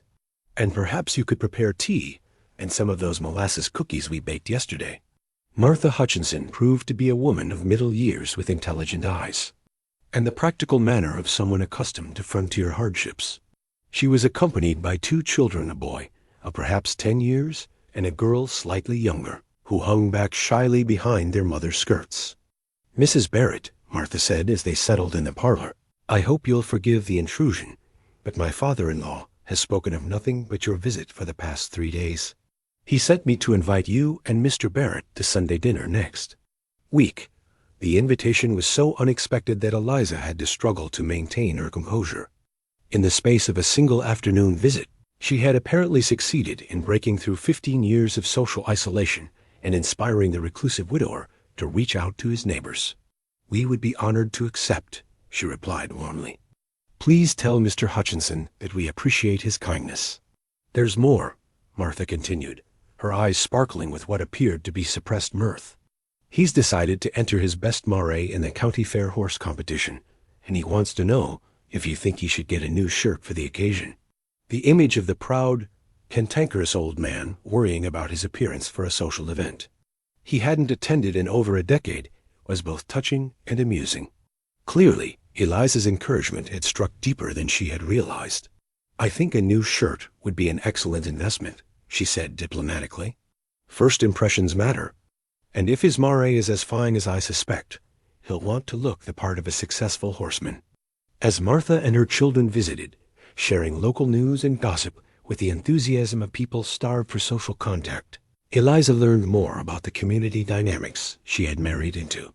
The Hutchinson family had been among the original settlers, respected for their integrity and hospitality until grief and isolation had turned Silas into the territory's most famous hermit. His return to social life would be noticed and celebrated by neighbors who had long missed his participation in community affairs. Father Hutchinson was always one of the wisest men in the territory, Martha confided as they shared tea and cookies. But losing Mother Hutchinson hit him so hard that he just withdrew from everything and everyone. We've been praying for years that something would bring him back to himself. Sometimes all we need is a reminder that we're still welcome, Eliza replied thoughtfully. Grief can make us forget that other people miss our company. After Martha and her children departed, laden with preserves and leftover cookies, Eliza found herself reflecting on the unexpected consequences of her diplomatic mission. What had begun as a practical solution to a business problem had apparently sparked a much larger renewal of community relationships. "You've accomplished something remarkable," Colt said when she recounted the visit's details during their evening meal. The Hutchinson family has been isolated for so long that most folks had given up hope of ever seeing Silas at community gatherings again. "He just needed to know that he was still wanted," she replied. "Isolation feeds on itself the longer you stay away, the harder it becomes to believe you'll be welcomed back." Colt looked up from his account books with an expression that held warmth rather than the usual polite distance. "Good night, Mrs. Barrett, and thank you for bringing some of that spirit back to our community. Sarah would have appreciated what you're doing for the Hutchinson family." As Eliza prepared for bed, she reflected on the day's revelations and what they suggested about the gradual evolution of her marriage. Colt was beginning to trust her with pieces of his past, sharing memories that had been locked away since Sarah's death. More importantly, he was starting to see her as someone whose actions and opinions mattered beyond their immediate practical value. The pressed wildflower bookmark had represented more than Sarah's love of poetry. It had symbolized the preservation of beauty and meaning in the midst of ordinary life. Perhaps that was what she was learning to do here on the Kansas prairie, finding ways to cultivate joy and connection, despite the harsh realities of frontier existence change was coming to the Barrett Ranch, as gradual and inevitable as the changing seasons. Like the late autumn flowers that continued to bloom despite the approaching frost, some forms of hope could flourish even in the most challenging circumstances if tended with patience, wisdom, and faith in the possibility of renewal. The crumpled telegram arrived on a Tuesday morning when the first frost had painted the prairie grass silver and the air carried the sharp promise of winter. Billy Mason brought it from town, his young face troubled as he handed the yellow paper to Eliza with obvious reluctance. The Western Union envelope bore her name in careful script, but the message within would shatter the careful peace she had built over the past 2 months. "Eliza Stop made terrible mistake. Stop marriage to Sally. Arnold Stop coming to claim you. As promised, Stop arrive November 10th. Stop Thomas Whitman." The words swam before her eyes as she read them once, twice, and then a third time, hoping that repetition might somehow change their meaning. Thomas Whitman, the mail-order groom who had abandoned her for another woman, was returning to claim her as if she were a piece of unclaimed baggage rather than a married woman who had built a new life from the ashes of his betrayal. Her hands trembled as she folded the telegram, acutely aware that Billy Mason was watching her with the sharp curiosity of youth. News traveled fast in small communities, and she had no doubt that the boy had already guessed the general nature of the messages. Contents. "Bad news, Mrs. Barrett?" he asked with the kind of innocent concern that made her heart ache. "Unexpected news," she replied carefully, forcing her voice to remain steady. "Nothing that can't be managed with proper thought and planning." But even as she spoke the reassuring words, her mind was racing through the implications of Thomas Whitman's return. What legal standing did her marriage to Colt have if her original intended groom claimed she had been promised to him first? More troubling still, what would this mean for the fragile trust and growing partnership she had built with her husband. She found Colt in the barn, examining a mare that was due to foal any day. He looked up as she approached, immediately noting her pale complexion and the telegram clutched in her hands. "What is it?" he asked, his voice sharp with concern. Wordlessly, she handed him the yellow paper and watched his face darken as he read Thomas Whitman's presumptuous message. When he finished, he folded the telegram with deliberate precision and met her eyes, with an expression that was completely unreadable. "So," he said quietly, "your original groom has reconsidered his choice." "It appears so," Eliza replied, struggling to keep her voice level. "Though I fail to understand how he can claim any right to claim me when I'm already legally married to someone else." Colt was silent for a long moment, his ice-blue eyes studying her face with an intensity that made her feel transparent. "Are you?" he asked finally. "Am I what?" "Legally married," he clarified. "Our ceremony was performed quickly, without the usual posting of banns or waiting periods. If Whitman can prove prior contract or intention, there might be grounds for challenging the validity of our union." The possibility hadn't occurred to her, but she realized with growing alarm that frontier marriage law was often informal and subject to interpretation. Her marriage to Colt had been a desperate expedient, arranged hastily without the careful legal preparations that normally accompanied such unions. "What are you saying?" she asked, though she feared she already knew the answer.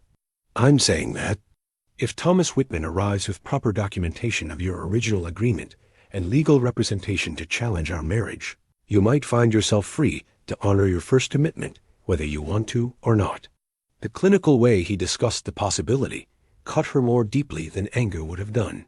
After 2 months of building partnership and mutual respect, he was retreating into the emotional distance that had characterized their early interactions. "And if that happens?" she pressed, needing to understand where she truly stood with him. Colt turned back to examining the pregnant mare, his attention apparently focused entirely on the animal's condition. "Then you'll have to decide which life you prefer," he said without looking at her. "The one you planned or the one you've been living?" The dismissive tone stung like a physical blow. She had thought they were building something meaningful together, had believed that her contributions to the ranch and community had earned her a place in his regard, if not his heart. To have him speak as if she were merely a temporary arrangement that could be dissolved without consequence felt like a betrayal of everything they had shared. "I see," she said quietly, wrapping her shawl more tightly around her shoulders against the sudden chill that had nothing to do with the autumn weather. "Then I suppose we must wait and see what Mr. Whitman proposes when he arrives." She turned to leave, but Colt's voice stopped her at the barn door. "Eliza." The use of her given name, rather than the formal address he usually employed, made her pause. "Whatever happens, I want you to know that this arrangement has been more satisfactory than I expected when we made our agreement." It was perhaps the closest thing to a declaration of feeling he was capable of making, but it fell far short of what she needed to hear in that moment. "Thank you," she said formally. "That's very kind of you to say." The days that followed passed in a haze of forced normalcy and underlying tension. Eliza continued her household duties with mechanical precision, preparing meals and managing domestic affairs, while her mind churned through possibilities and probabilities. The ranch hands seemed to sense that something was amiss, their usual easy banter subdued during meals, their glances flickering between her and Colt with obvious concern. Mrs. Chun proved to be her most reliable confidant, listening without judgment as Eliza wrestled with questions that had no clear answers. What kind of man abandons a woman and then expects her to wait around until he changes his mind again? The older woman asked indignantly as they worked together in the kitchen. "The kind who sees women as property rather than people," Eliza replied bitterly. "Thomas Whitman apparently believes that his original claim supersedes any choices I might have made in his absence." "And what does Mr. Barrett believe?" Mrs. Chun inquired shrewdly. That was the question that kept Eliza awake at night, staring at the ceiling and wondering whether Colt viewed their marriage as a contract that could be legally dissolved or as a commitment that ought to be defended regardless of outside challenges. His emotional withdrawal since receiving the telegram suggested that he was already distancing himself from whatever pain might result from her departure. The answer came sooner than expected when Deputy Marshal Kane rode out to the Ranch 3, days before Thomas Whitman's projected arrival. The lawman's expression was grave as he dismounted and asked to speak with both Eliza and Colt about matters of legal importance. "I've been researching the law regarding your situation," he told them as they gathered in Colt's study. "The truth is, frontier marriage law is complicated, and there's precedent for challenging unions that were performed hastily without proper documentation of prior obligations." Eliza felt her heart sink as he continued his explanation. "If Whitman can prove that you had a legally binding agreement to marry him, and if he can demonstrate that your marriage to Mr. Barrett was performed under duress or without full disclosure of existing obligations, a territorial judge might rule that the Barrett union is invalid. What would constitute proof of a legally binding agreement?" Colt asked, his voice carefully neutral. "Written correspondence indicating mutual consent, witness testimony about the nature of the relationship, evidence of financial arrangements or exchanges related to the proposed marriage," Marshal Kane replied. "From what I understand, mail-order marriages often involve considerable documentation." Eliza remembered with growing dread the careful letters she and Thomas Whitman had exchanged, the formal agreements about household arrangements and financial responsibilities, the witnesses who had been present when she announced her intention to travel to Kansas for the wedding. All of that evidence could be used to support his claim that she had been legally committed to him before she ever met Colt Barrett. "However," the marshal continued, "there's also the matter of abandonment and breach of contract on Whitman's part. He failed to honor his agreement when he married another woman, which could be argued as releasing you from any obligation to him. The question is whether a judge would see it that way. What's your assessment of our chances if this goes to court?" Colt asked, leaning back in his chair with the kind of calculated calm he displayed when evaluating business risks. Marshal Kane removed his hat and ran his fingers through his graying hair. "Honestly, it could go either way. Judge Morrison tends to favor established contracts over hasty arrangements, but he also has strong feelings about men who abandon their responsibilities and then try to reclaim them when convenient." The uncertainty was almost worse than a definitive negative ruling would have been. Eliza found herself caught between hope and despair, unable to plan for a future that might be decided by legal technicalities and judicial temperament rather than her own choices and feelings. "There's something else you should know," Marshal Kane added reluctantly. "Whitman isn't coming alone. He's bringing a lawyer from Topeka and at least 2 witnesses who can testify about the original marriage agreement. He's taking this matter very seriously." After the marshal departed, Eliza and Colt sat in silence for several minutes, each lost in private contemplation of what the next few days might bring. The autumn light slanting through the study windows seemed thinner somehow, as if even the sun had withdrawn its warmth in anticipation of coming storms. "I want you to know," Eliza said finally, "that regardless of what any judge might rule about legal technicalities, I consider myself to be your wife in every way that matters. Thomas Whitman forfeited any claim to my loyalty when he chose another woman over the commitment he had made to me." Colt turned to study her with an expression that was unreadable but intense. "And if the law disagrees with your personal feelings? If you're forced to choose between honoring a legal obligation and maintaining an invalid marriage?" The question struck at the heart of her deepest fears. She had built a life at the Barrett Ranch, had found purpose and belonging in ways she had never expected. The thought of being forced to abandon all of that, to honor a commitment to a man who had already proved himself untrustworthy, was almost unbearable. "Then I suppose I'll have to decide which matters more," she said quietly. "Legal obligations or moral ones?" "That's not a decision you should have to make," Colt replied, his voice carrying an edge of anger that surprised her. "Whitman had his chance and threw it away. He has no right to disrupt the life you've built here just because his second choice didn't work out as planned." A protective note in his voice gave her the first real hope she had felt since receiving the telegram. Perhaps their marriage meant more to him than the practical arrangement he had originally described. Perhaps he was beginning to care about her as a person, rather than simply appreciating her usefulness as a household manager. "What will you do if the judge rules in his favor?" she asked, needing to know whether he would fight for their marriage or accept its dissolution with the same practical resignation he had shown when entering into it. Colt was quiet for so long that she began to think he wouldn't answer. When he finally spoke, his words carried the weight of careful consideration rather than impulsive emotion. "I'll do whatever is necessary to protect what we've built together," he said firmly.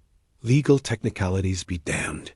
You're my wife, Eliza, and I don't give up what's mine without a fight." The simple declaration hit her with unexpected force. For the first time since their wedding, he had claimed her not just as a practical partner, but as someone who belonged with him in a way that transcended convenience or mutual benefit. The emotional barriers he had maintained so carefully seemed to crack slightly, revealing glimpses of deeper feelings he had been protecting behind walls of grief and caution. That evening, as they prepared for what might be one of their last suppers together as husband and wife, Eliza found herself paying attention to details she had previously taken for granted. The way Colt held her chair when she sat down, the careful attention he paid to her preferences when serving the meal, the comfortable silence that had developed between them during their evening conversations. All of these small intimacies had become precious in the face of their potential loss. "Whatever happens when Thomas Whitman arrives," she said as they cleared the table together, "I want you to know that these past 2 months have been the happiest of my adult life. Not because of the material comfort you've provided, but because of the respect and partnership you've offered. I've never felt more valued as a person than I have here on this ranch." Colt paused in his task of stacking plates, his hands going still as he absorbed her words. "You've given this place something it's been missing since Sarah died," he said quietly. "Not just domestic management, but life and warmth and purpose. Whatever legal complications Whitman might create, that contribution can't be taken away or invalidated." They stood facing each other across the kitchen table, the dinner dishes forgotten, as the weight of unspoken feelings settled between them. Eliza found herself memorizing the details of his face, the lines around his eyes that spoke of years in the prairie sun, the silver threading through his dark hair, the way his expression had gradually softened over the weeks of their marriage. "Colt," she said, using his given name for the first time since their wedding night, "if I have a choice in this matter, if the decision is mine to make rather than being imposed by legal mandate, I want you to know that I choose this life. I choose you." The simple declaration seemed to reach him in ways that weeks of careful domestic partnership had not. He stepped around the table, closing the distance between them with the kind of deliberate movement that spoke of important decisions being made. "And I choose you," he replied, his voice rough with emotion he no longer tried to hide. "Not because it's practical or convenient, but because you've become essential to my happiness in ways I didn't think were possible anymore." For a moment, Eliza thought he might kiss her, not the brief formal gesture of their wedding ceremony, but a real kiss that acknowledged the feelings they had been dancing around for weeks. Instead, he took her hands in his, studying her face with an intensity that made her breath catch. "Whatever Thomas Whitman thinks he can prove or claim, he can't change the fact that you've made this house a home again," he said firmly. "And I'll be damned if I let him take that away from either of us." A conviction in his voice filled her with a warmth that had nothing to do with the kitchen fire.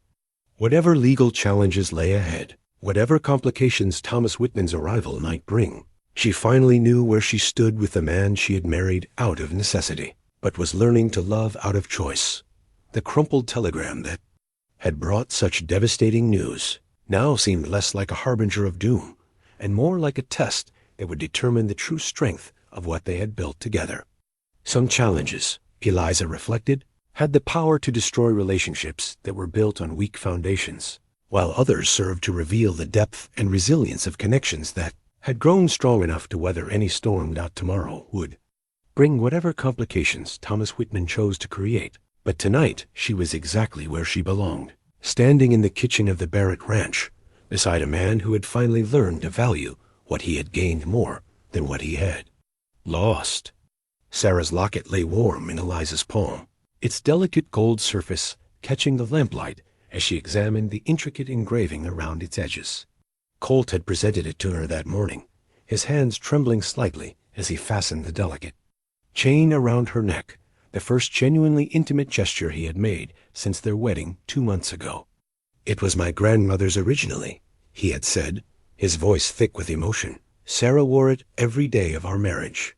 I want you to have it now, as a symbol of what you've come to mean to me." The weight of the locket against her chest felt like both a blessing and a responsibility. To wear something so precious to Sarah's memory represented a level of acceptance and trust that Eliza had never dared to hope for. More significantly, it suggested that Colt was finally ready to move forward from grief toward the possibility of new love. Thomas Whitman would arrive tomorrow, bringing with him lawyers and witnesses and legal challenges that could tear apart everything she had built here on the Kansas prairie. But tonight, wearing Sarah's locket and feeling the solid warmth of Colt's commitment, Eliza found herself filled with quiet determination rather than fear. "Are you certain about this?" she had asked as he stepped back to admire how the necklace looked against her blue calico dress. "If Mr. Whitman's lawyers see me wearing it, they might use it as evidence that our marriage is merely a replacement for your first one, rather than a legitimate union in its own right." Colt's response had been swift and decisive. "Let them make what arguments they please. You're wearing it because you're my wife, and because you deserve to be honored as such. If that strengthens their case somehow, so be it. I'm done hiding what you mean to me." The transformation in his manner over the past few days had been remarkable to witness. The distant, carefully controlled man she had married was giving way to someone warmer and more emotionally available, as if the threat of losing her had finally broken through the protective barriers he had maintained around his heart. Now, as evening settled over the ranch and they made their final preparations for tomorrow's confrontation, Eliza reflected on the strange turns her life had taken. 6 months ago, she had been a desperate woman in Boston, willing to marry a stranger for the promise of security. Tonight she was the cherished wife of a man she had learned to love deeply, preparing to fight for a marriage that had become the young foundation of her happiness. "The men want to attend tomorrow's hearing," Colt said, entering the parlor where she sat with her needlework. "Tom says they're prepared to testify about your character and your contributions to the ranch if needed." Loyalty of the ranch hands touched her deeply. Over the past weeks, as word of Thomas Whitman's challenge had spread through the community, she had been overwhelmed by the support offered by people she had come to think of as family.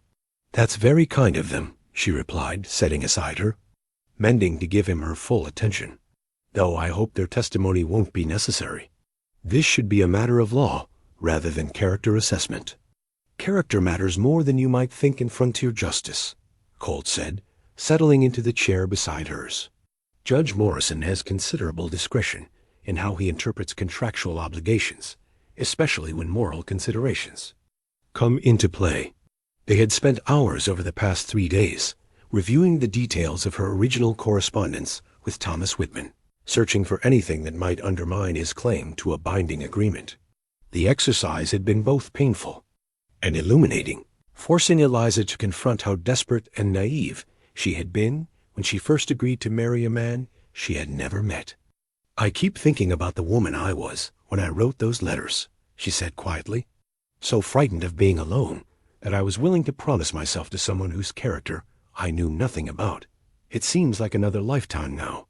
"You were doing what you had to do to survive," Colt replied gently.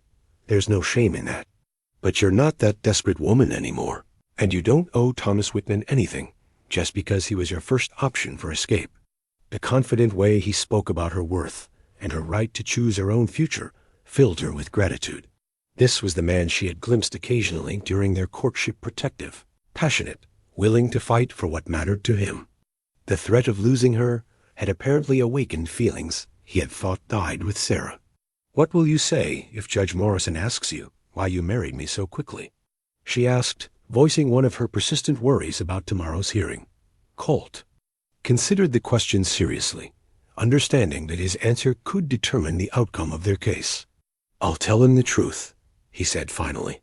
"That you were a woman in need of protection, that I was a man in need of companionship, and that what began as a practical arrangement has become something much more valuable than either of us expected. And if he asks whether you love me? The question slipped out before she could stop it, revealing more of her own feelings than she had intended. The silence that followed stretched between them like a bridge waiting to be crossed. Eliza held her breath, afraid that she had pushed too hard for declarations he wasn't ready to make. If he asks me that, Colt said slowly, I'll tell him that I love you more than I thought it was possible to love anyone again. That you've brought light back into a house that had been dark for 5 years. That losing you would be like losing Sarah all over again, except this time it would be through human cruelty rather than natural tragedy. The words hit her with the force of revelation. In all their careful conversations about mutual respect and partnership, he had never spoken so directly about his feelings. To hear him acknowledge love felt like a gift beyond anything she had dared to hope for. Colt, she whispered, rising from her chair to kneel beside his. Do you mean that? Every word, he replied, taking her hands in his and looking directly into her eyes. I fought against it for weeks, telling myself it was disloyal to Sarah's memory. But the truth is that love isn't diminished by being shared. If anything, learning to love you has helped me understand how precious what Sarah and I had really was. Tears gathered in her eyes as she absorbed the magnitude of his declaration. I love you too, she said simply. Not because you rescued me from a difficult situation, but because of who you are, your integrity, your kindness, the way you've built something meaningful here on this land. He lifted her hands to his lips, pressing gentle kisses to her knuckles with a tenderness that made her heart race. Whatever happens tomorrow, I want you to know that these past weeks have been the happiest I've been since Sarah died. You've given me back the ability to hope for the future. They might have sealed their mutual declarations with the kind of passionate embrace that had been building between them for weeks. But the moment was interrupted by urgent knocking at the front door. Tom Hendricks's voice called through the tone. Wood, carrying news that would change everything about tomorrow's confrontation. Boss, Mrs. Barrett, you need to hear this right away. Colt rose to answer the door, and Tom entered with obvious excitement, followed by a woman Eliza didn't recognize, a small, nervous-looking person in traveling clothes who clutched a worn carpet bag with white-knuckled fingers. This is Sally Henderson, Tom announced. Well, Sally Whitman now, I suppose. She just arrived on the evening train from Topeka, and she's got quite a story to tell about your Mr. Thomas Whitman. The appearance of Thomas Whitman's second wife was so unexpected that Eliza could only stare in amazement. What could possibly have brought the woman here on the eve of the legal hearing that would determine her own fate? Sally Whitman proved to be younger than Eliza had expected, probably no more than 22, with the kind of fragile beauty that suggested she had been sheltered from life's harsher realities. But her eyes held a determination that belied her delicate appearance. And when she spoke, her voice carried the firm conviction of someone who had made difficult decisions. Mrs. Barrett, she said, I've come to tell you the truth about Thomas Whitman and why I left him 3 days after our wedding. If that man thinks he can claim you as his legal wife while treating women like property to be traded and discarded, he's about to learn otherwise. The dramatic revelation promised to change everything about tomorrow's legal battle, but it also raised new questions about Thomas Whitman's character and motivations. If his second marriage had failed so quickly and so completely, what did that suggest about his fitness as a husband for anyone? Please, sit down and tell us everything, Colt said, gesturing toward the sofa. If you have information that bears on tomorrow's hearing, we need to understand the full situation. As Sally Whitman settled herself and began to tell her story, Eliza felt Sarah's locket resting warm against her heart, a tangible reminder of the love and trust that had brought her to this moment. Whatever revelations the evening might bring, she was no longer the desperate woman who had begged Colt Barrett to marry her. She was a woman who had found love, purpose, and belonging, and she was prepared to fight for all of it. The next few hours would determine whether her marriage could survive the legal challenges Thomas Whitman had brought against it. But regardless of what technicalities and procedures might unfold in Judge Morrison's courtroom, Eliza knew that she had already won the only victory that truly mattered, the heart of a good man who valued her not for what she could provide, but for who she had become. Tomorrow would bring its own battles and decisions. But tonight she was exactly where she belonged, in the home she had helped to build, beside the man she had learned to love, wearing a locket that symbolized both honoring the past and embracing the future. Some foundations, once properly laid, could withstand any storm that might come against them. The golden circle of light cast by the parlor lamps seemed to hold them all in a bubble of warmth and safety, even as the autumn wind rattled the windows and reminded them that winter was coming. But they would face whatever challenges arose together, as a family bound not just by legal documents, but by the deeper ties of love, respect, and mutual commitment to each other's happiness. Sally Whitman's unexpected arrival had introduced new variables into an already complex situation, but it had also brought the possibility of revelations that might finally put Thomas Whitman's claims to rest forever. As Eliza listened to the young woman's story unfold, she felt a growing sense of confidence that truth and justice would prevail. That love built on solid foundations could weather any temporary storm. The handwritten love letter trembled in Eliza's fingers as she read Colt's careful script by the morning light streaming through their bedroom window.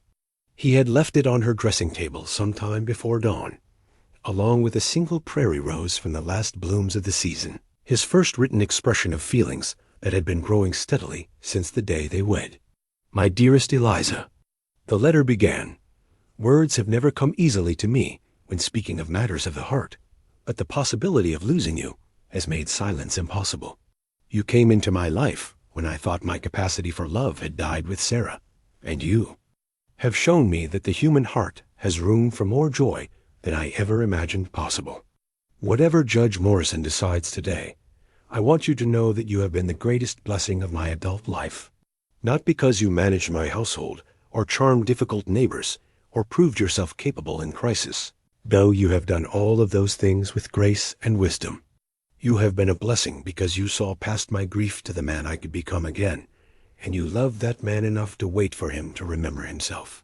If the law forces us apart today, know that you will carry my heart with you wherever you go.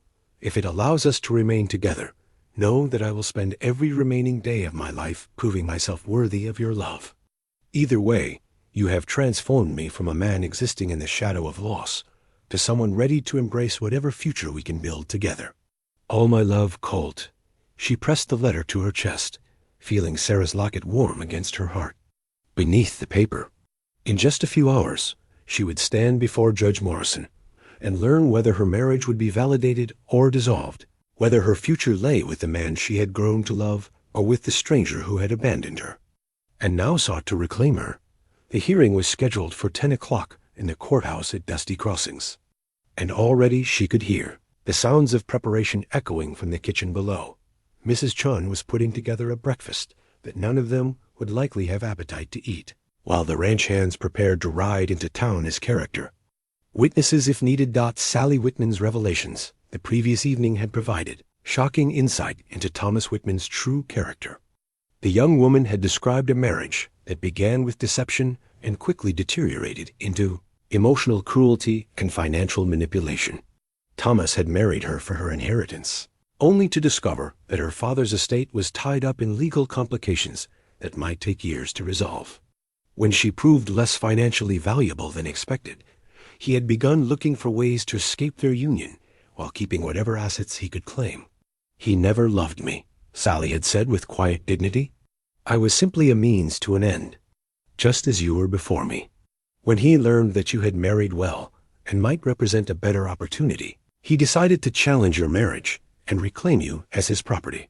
The calculated coldness of such reasoning had appalled everyone present, but it had also provided exactly the kind of evidence they needed to demonstrate Thomas Whitman's unfitness as a husband and his opportunistic motivations for challenging Eliza's marriage to Colt. Now, as she prepared for the most important day of her adult life, Eliza found herself thinking not about legal technicalities and courtroom strategies, but about the simple human truths that had brought her to this moment. She had learned to love deeply and be loved in return. She had found purpose and belonging in a community that valued her contributions. She had discovered that happiness was possible even in circumstances that began with desperation and necessity. Whatever Judge Morrison decided Those experiences could not be taken away from her. If she lost the legal battle and was forced to honor her original commitment to Thomas Whitman, she would carry the memory of true love as a source of strength through whatever trials lay ahead. If she won the right to remain with Colt, she would treasure that victory as the beginning of a life built on the solid foundation of a mutual respect and genuine affection. The blue dress she chose for the hearing had been Sarah's favorite, according to Mrs. Chun, a simple but elegant garment that conveyed both respectability and quiet confidence. As she fastened Sarah's locket around her neck and pinned her hair in the severe style appropriate for formal occasions, Eliza reflected on how much she had changed since arriving in Kansas 3 months ago. A desperate woman who had begged Colt Barrett to marry her had been transformed into someone who understood her own worth, who could stand before a judge and argue for her right to choose her own future. The love and respect she had found in her marriage had given her the strength to fight for what mattered most. Colt was waiting for her at the bottom of the stairs, resplendent in his best suit and radiating the kind of quiet authority that had made him successful in business and respected throughout the territory. But it was the warmth in his pale blue eyes when he saw her that made her heart race, not the cold assessment of their early acquaintance, but the tender regard of a man deeply in love. "You look beautiful," he said simply, offering his arm with formal courtesy that carried undertones of intimate affection. "Thank you," she replied, accepting his escort with the dignity of a woman who knew herself to be cherished. "Are you ready for this?" "I'm ready to fight for what's mine," he said firmly. "And what's mine is you, Mrs. Barrett. No legal technicality or opportunistic fortune hunter is going to change that if I have anything to say about it." The ride to town passed in companionable silence, their hands clasped together on the buggy seat as they watched the familiar landscape roll by under the pale November sky. The cottonwoods had shed most of their leaves, leaving bare branches that scratched against the gray clouds like delicate pen strokes. Winter was coming to the Kansas prairie, but Eliza felt warmed by the certainty of Colt's love and her own determination to secure their future together. The courthouse in Dusty Crossings was packed with spectators drawn by curiosity about the unusual case and sympathy for the couple whose marriage had become the subject of public debate. Eliza recognized faces from church socials and town gatherings, people who had come to respect her contributions to the community and were hoping to see justice prevail over legal manipulation. Thomas Whitman stood near the front of the courtroom, with his lawyer and witnesses, a man of medium height with brown hair and unremarkable features that suggested neither strength nor particular weakness. He looked, Eliza thought, exactly like what he was, an opportunist who had learned to present himself as respectable while pursuing his own advantage at others' expense.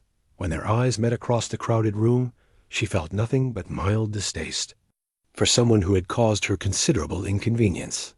The desperate hope she had once invested in their planned marriage seemed like something from another lifetime, barely connected to the confident woman she had become.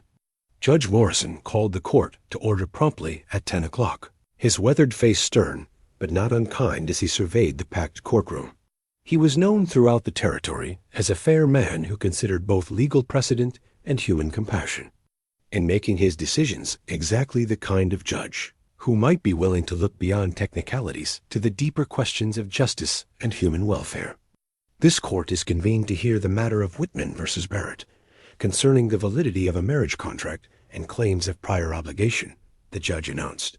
"Mr. Whitman, as the petitioner, you may present your case first." Thomas, Whitman's lawyer, a smooth-talking man from Topeka with expensive clothes and calculating eyes, rose to present an argument based entirely on legal technicalities and contractual obligations. He produced the correspondence between Thomas and Eliza, emphasizing the formal nature of their agreement and the witnesses who could testify to her commitment to marry his client. "Your Honor," the lawyer argued, "my client entered into a binding agreement with Miss Thornton, as she was then known, for the purpose of matrimony. When circumstances forced him to delay the fulfillment of that agreement, Miss Thornton did not wait for resolution of the complications, but instead hastily married another man. This represents a clear breach of contract that renders her subsequent marriage invalid." The argument was technically sound, but morally bankrupt, focusing entirely on legal obligations while ignoring the human cost of Thomas Whitman's abandonment and opportunistic motivations. As Eliza listened to herself being described as merely a party to a business transaction, she felt grateful for the love and respect that had taught her to value herself as more than a commodity to be traded between men when it came time for their defense. Colt's lawyer, a local attorney named Samuel Pierce, who had known both families for years, presented a very different picture of the situation. He emphasized Thomas Whitman's abandonment of his obligations, the desperate circumstances that had forced Eliza to seek alternative arrangements, and the genuine marriage that had developed between her and Colt despite its practical beginnings. "Your Honor," Samuel argued, "Mr. Whitman cannot claim the protection of a contract he himself violated when he married another woman and left. Miss Thornton, stranded without resources or recourse, Mrs. Barrett, as she is now properly known, entered into her marriage with my client in good faith after being abandoned by the petitioner. That marriage has been consummated and has produced a genuine partnership that deserves the protection of this court."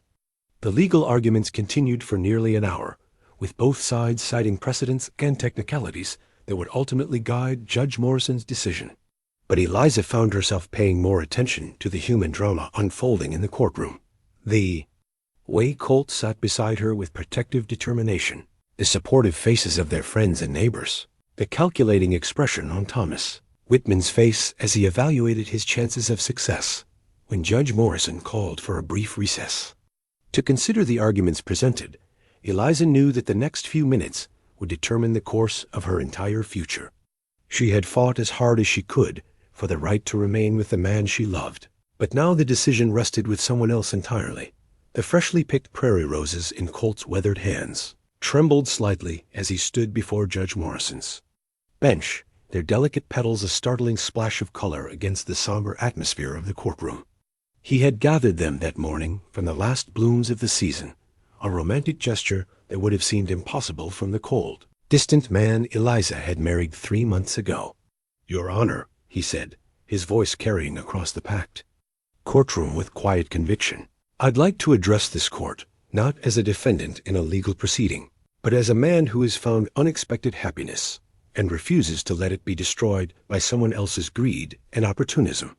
Judge Morrison leaned forward, his weathered face showing interest in this deviation from standard legal procedure. "You may speak, Mr. Barrett, though I'll remind you that this court is bound by law rather than sentiment." "I understand that, Your Honor," Colt replied, "but I believe the law is meant to serve justice, not enable injustice.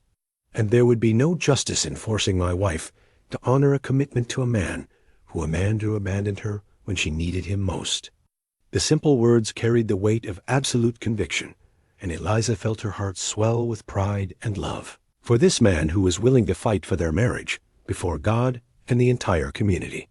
This was not the cold, calculating rancher she had first encountered, but someone transformed by love into someone willing to be vulnerable in defense of what mattered most. "Thomas Whitman left my wife stranded at a railroad depot with no money, no prospects, and no protection," Colt continued, his voice growing stronger with each word. "When she came to me asking for help, I offered her a marriage of convenience, because it seemed like the decent thing to do. What neither of us expected was that convenience would grow into something much more valuable, a true partnership built on mutual respect, shared purpose, and yes, genuine love."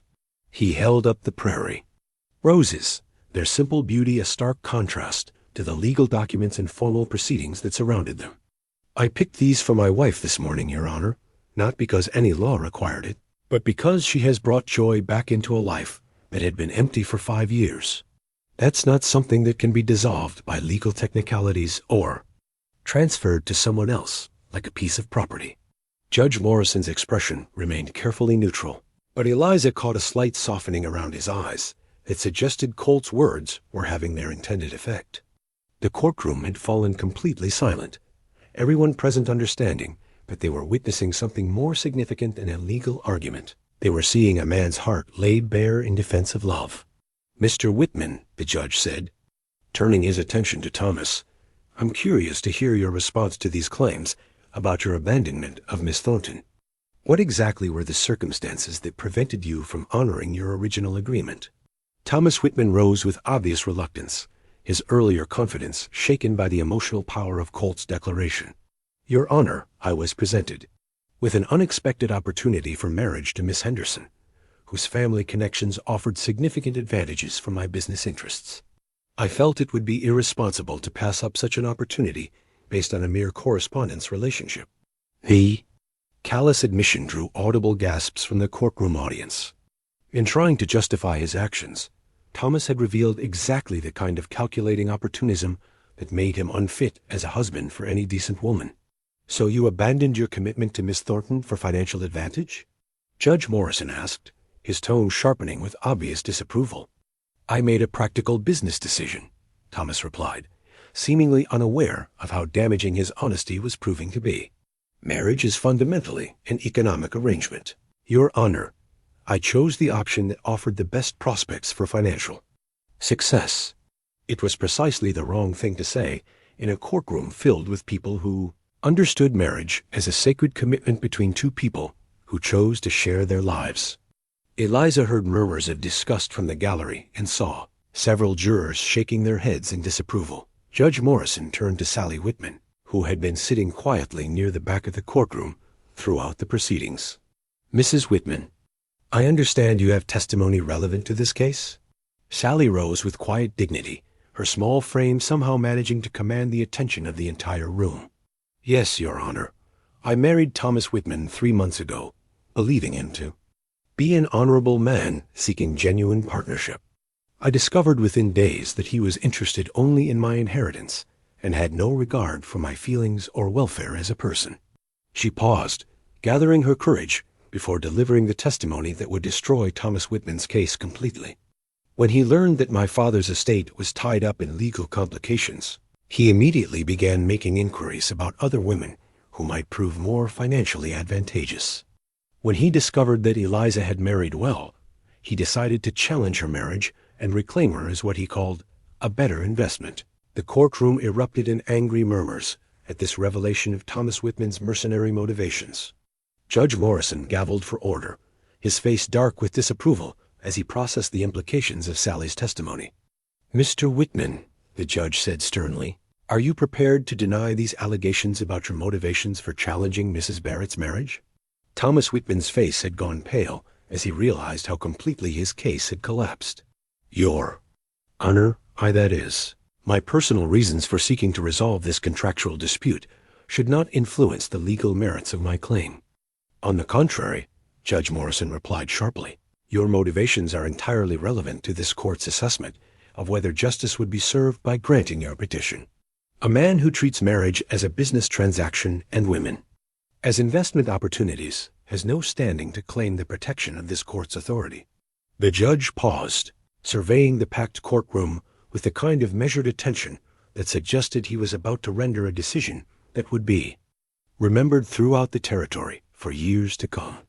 This court has heard arguments concerning the validity of a marriage between Colt Barrett and Eliza Thornton Barrett, challenged by Thomas Whitman on the basis of prior contractual obligations. Judge Morrison announced, his voice carrying the weight of final authority.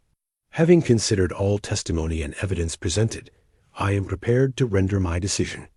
The silence in the courtroom was absolute, broken only by the sound of autumn wind rattling the windows and the nervous breathing of spectators waiting to learn Eliza's fate. She felt Colt's hand close around hers, warm and steady, offering whatever comfort he could provide in the moments before they learned whether their marriage would survive this legal challenge. Mr. Whitman, the judge continued, your petition is based on the claim that Miss Thornton was contractually obligated to marry you before she entered into her marriage with Mr. Barrett. However, this court finds that you yourself violated any such contract when you abandoned Miss Thornton to marry another woman for financial advantage. Judge Morrison's voice grew stern as he addressed Thomas directly. Furthermore, your admitted motivations for challenging Mrs. Barrett's current marriage, namely, your assessment of her as a better investment after your second marriage proved financially disappointing, demonstrate a fundamental misunderstanding of the nature of marriage itself. This court will not enable the treatment of women as commercial assets to be traded and transferred at men's convenience. Eliza felt tears of relief gathering in her eyes as she began to understand that justice would indeed prevail. Beside her, Colt's grip on her hand tightened, and she could see the tension beginning to leave his shoulders. The marriage between Colt Barrett and Eliza Thornton Barrett was performed legally and in good faith by both parties, Judge Morrison declared.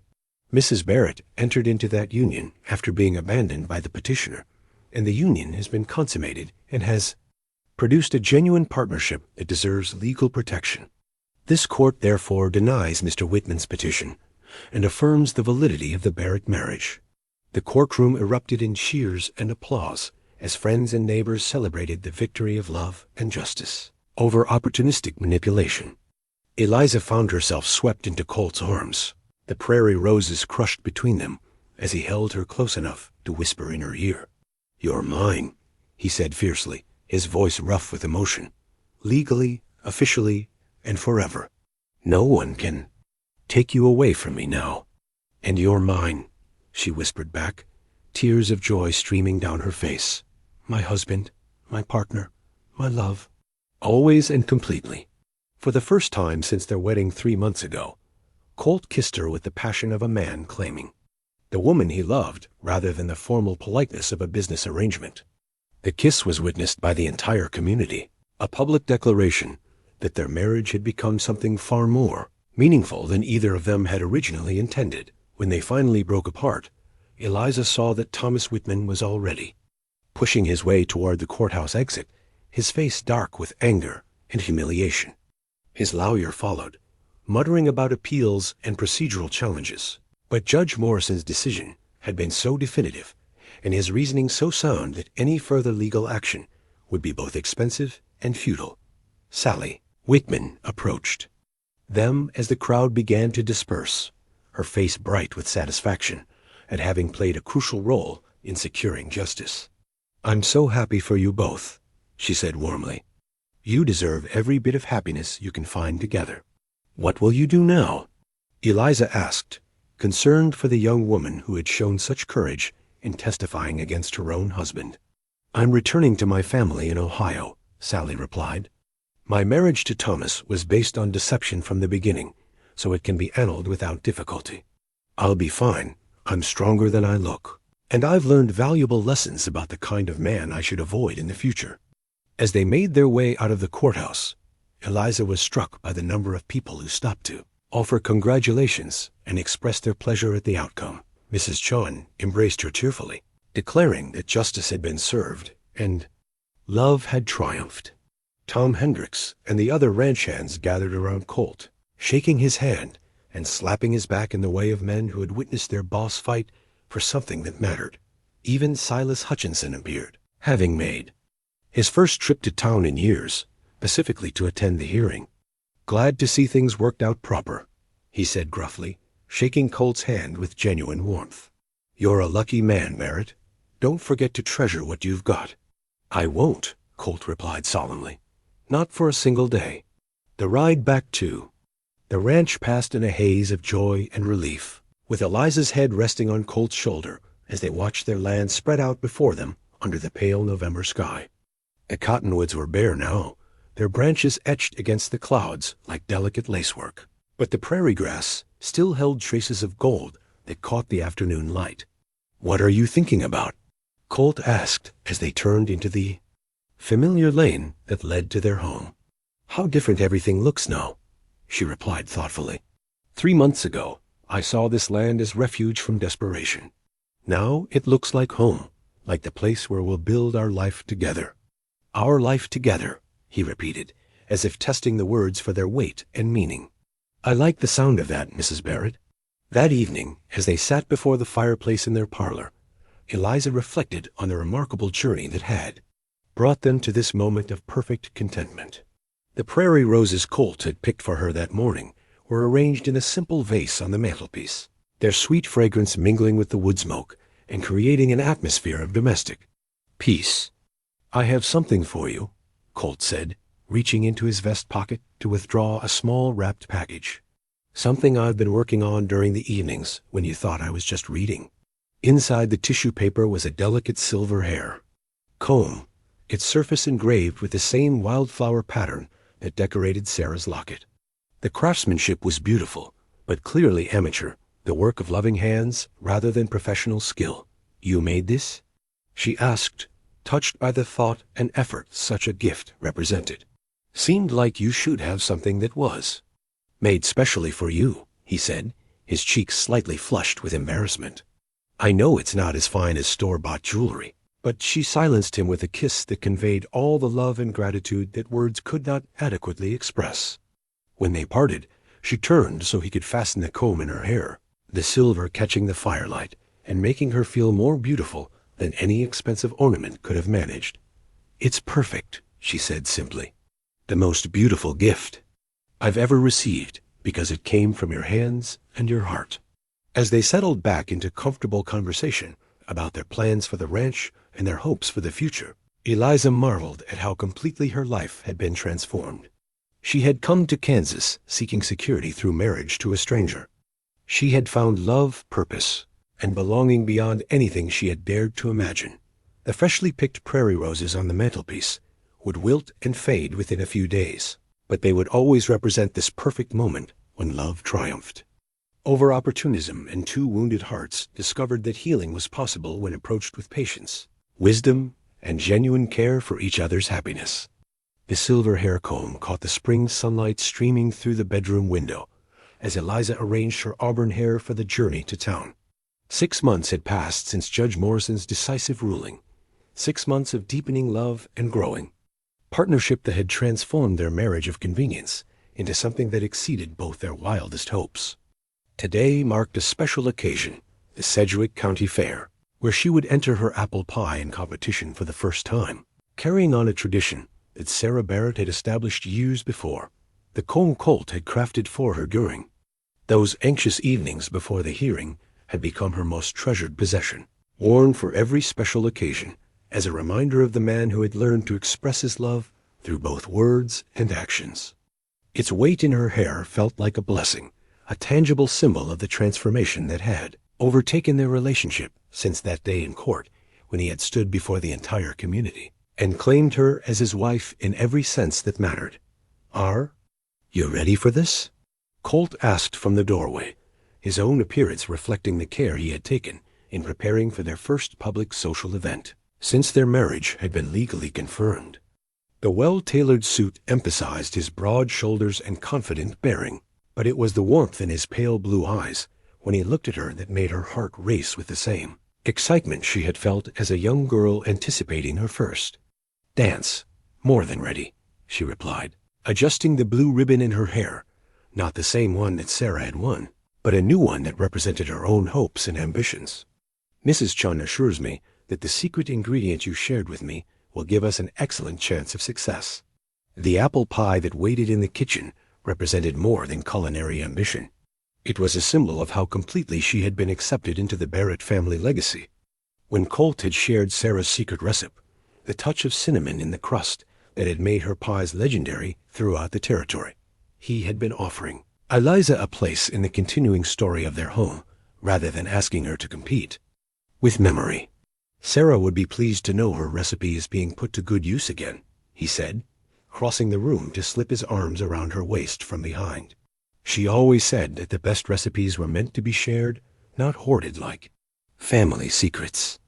The easy way he spoke of his first wife now, without the defensive pain that had characterized his earlier references to her, demonstrated how completely he had healed from his grief. Love for Eliza had not diminished his memories of Sarah. Instead, it had restored his ability to remember the good times without being overwhelmed by loss.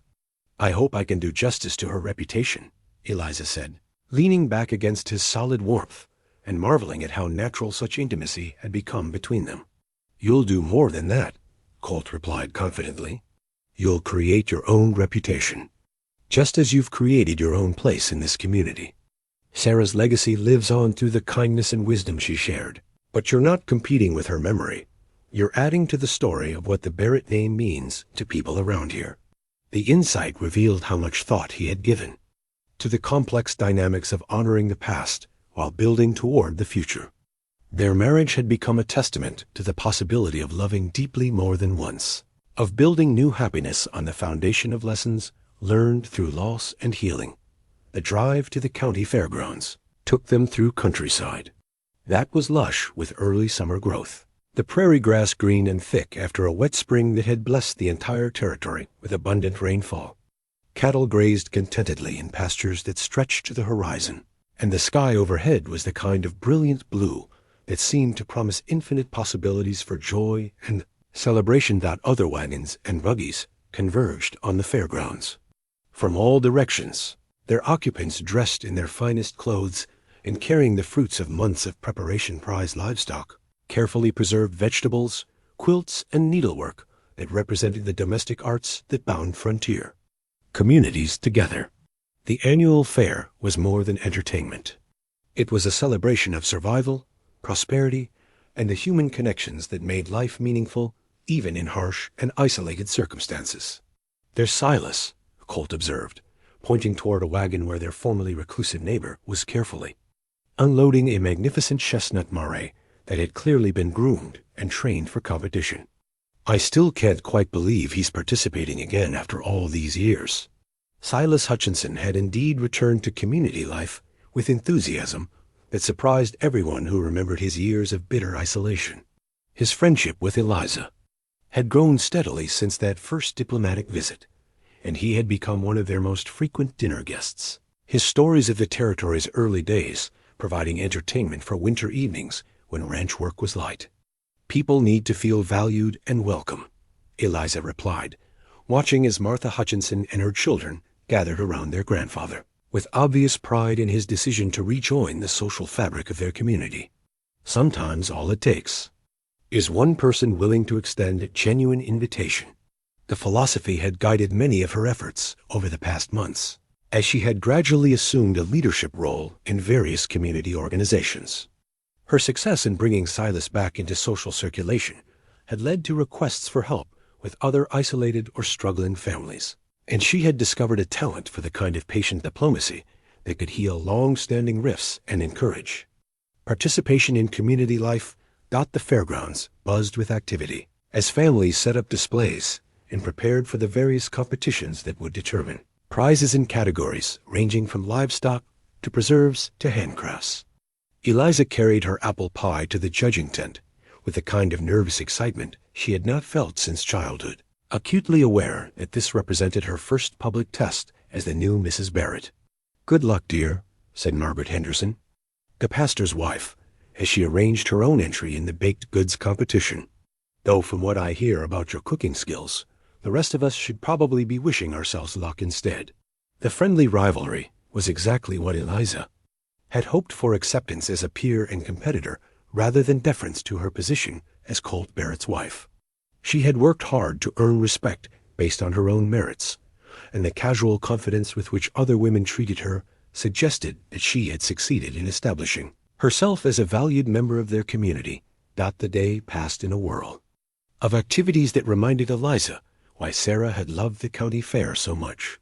There were horse races that drew crowds of cheering spectators, livestock competitions that showcased the finest breeding stock in the territory, and demonstrations of skills ranging from roping to quilting to marksmanship. The Barrett ranch hands acquitted themselves well in various contests, with young Billy Mason taking second place in the bronc riding competition and Miguel Rodriguez winning the roping contest with an exhibition of skill that drew applause from experienced cowboys throughout the territory. But it was the dancing that evening that provided the most meaningful celebration of Eliza's transformation from desperate mail-order bride to beloved community member. As the fiddle music began and couples took their places for the traditional square dances that marked the fair's culmination, Colt led her onto the makeshift dance floor with the pride of a man showing off his greatest treasure.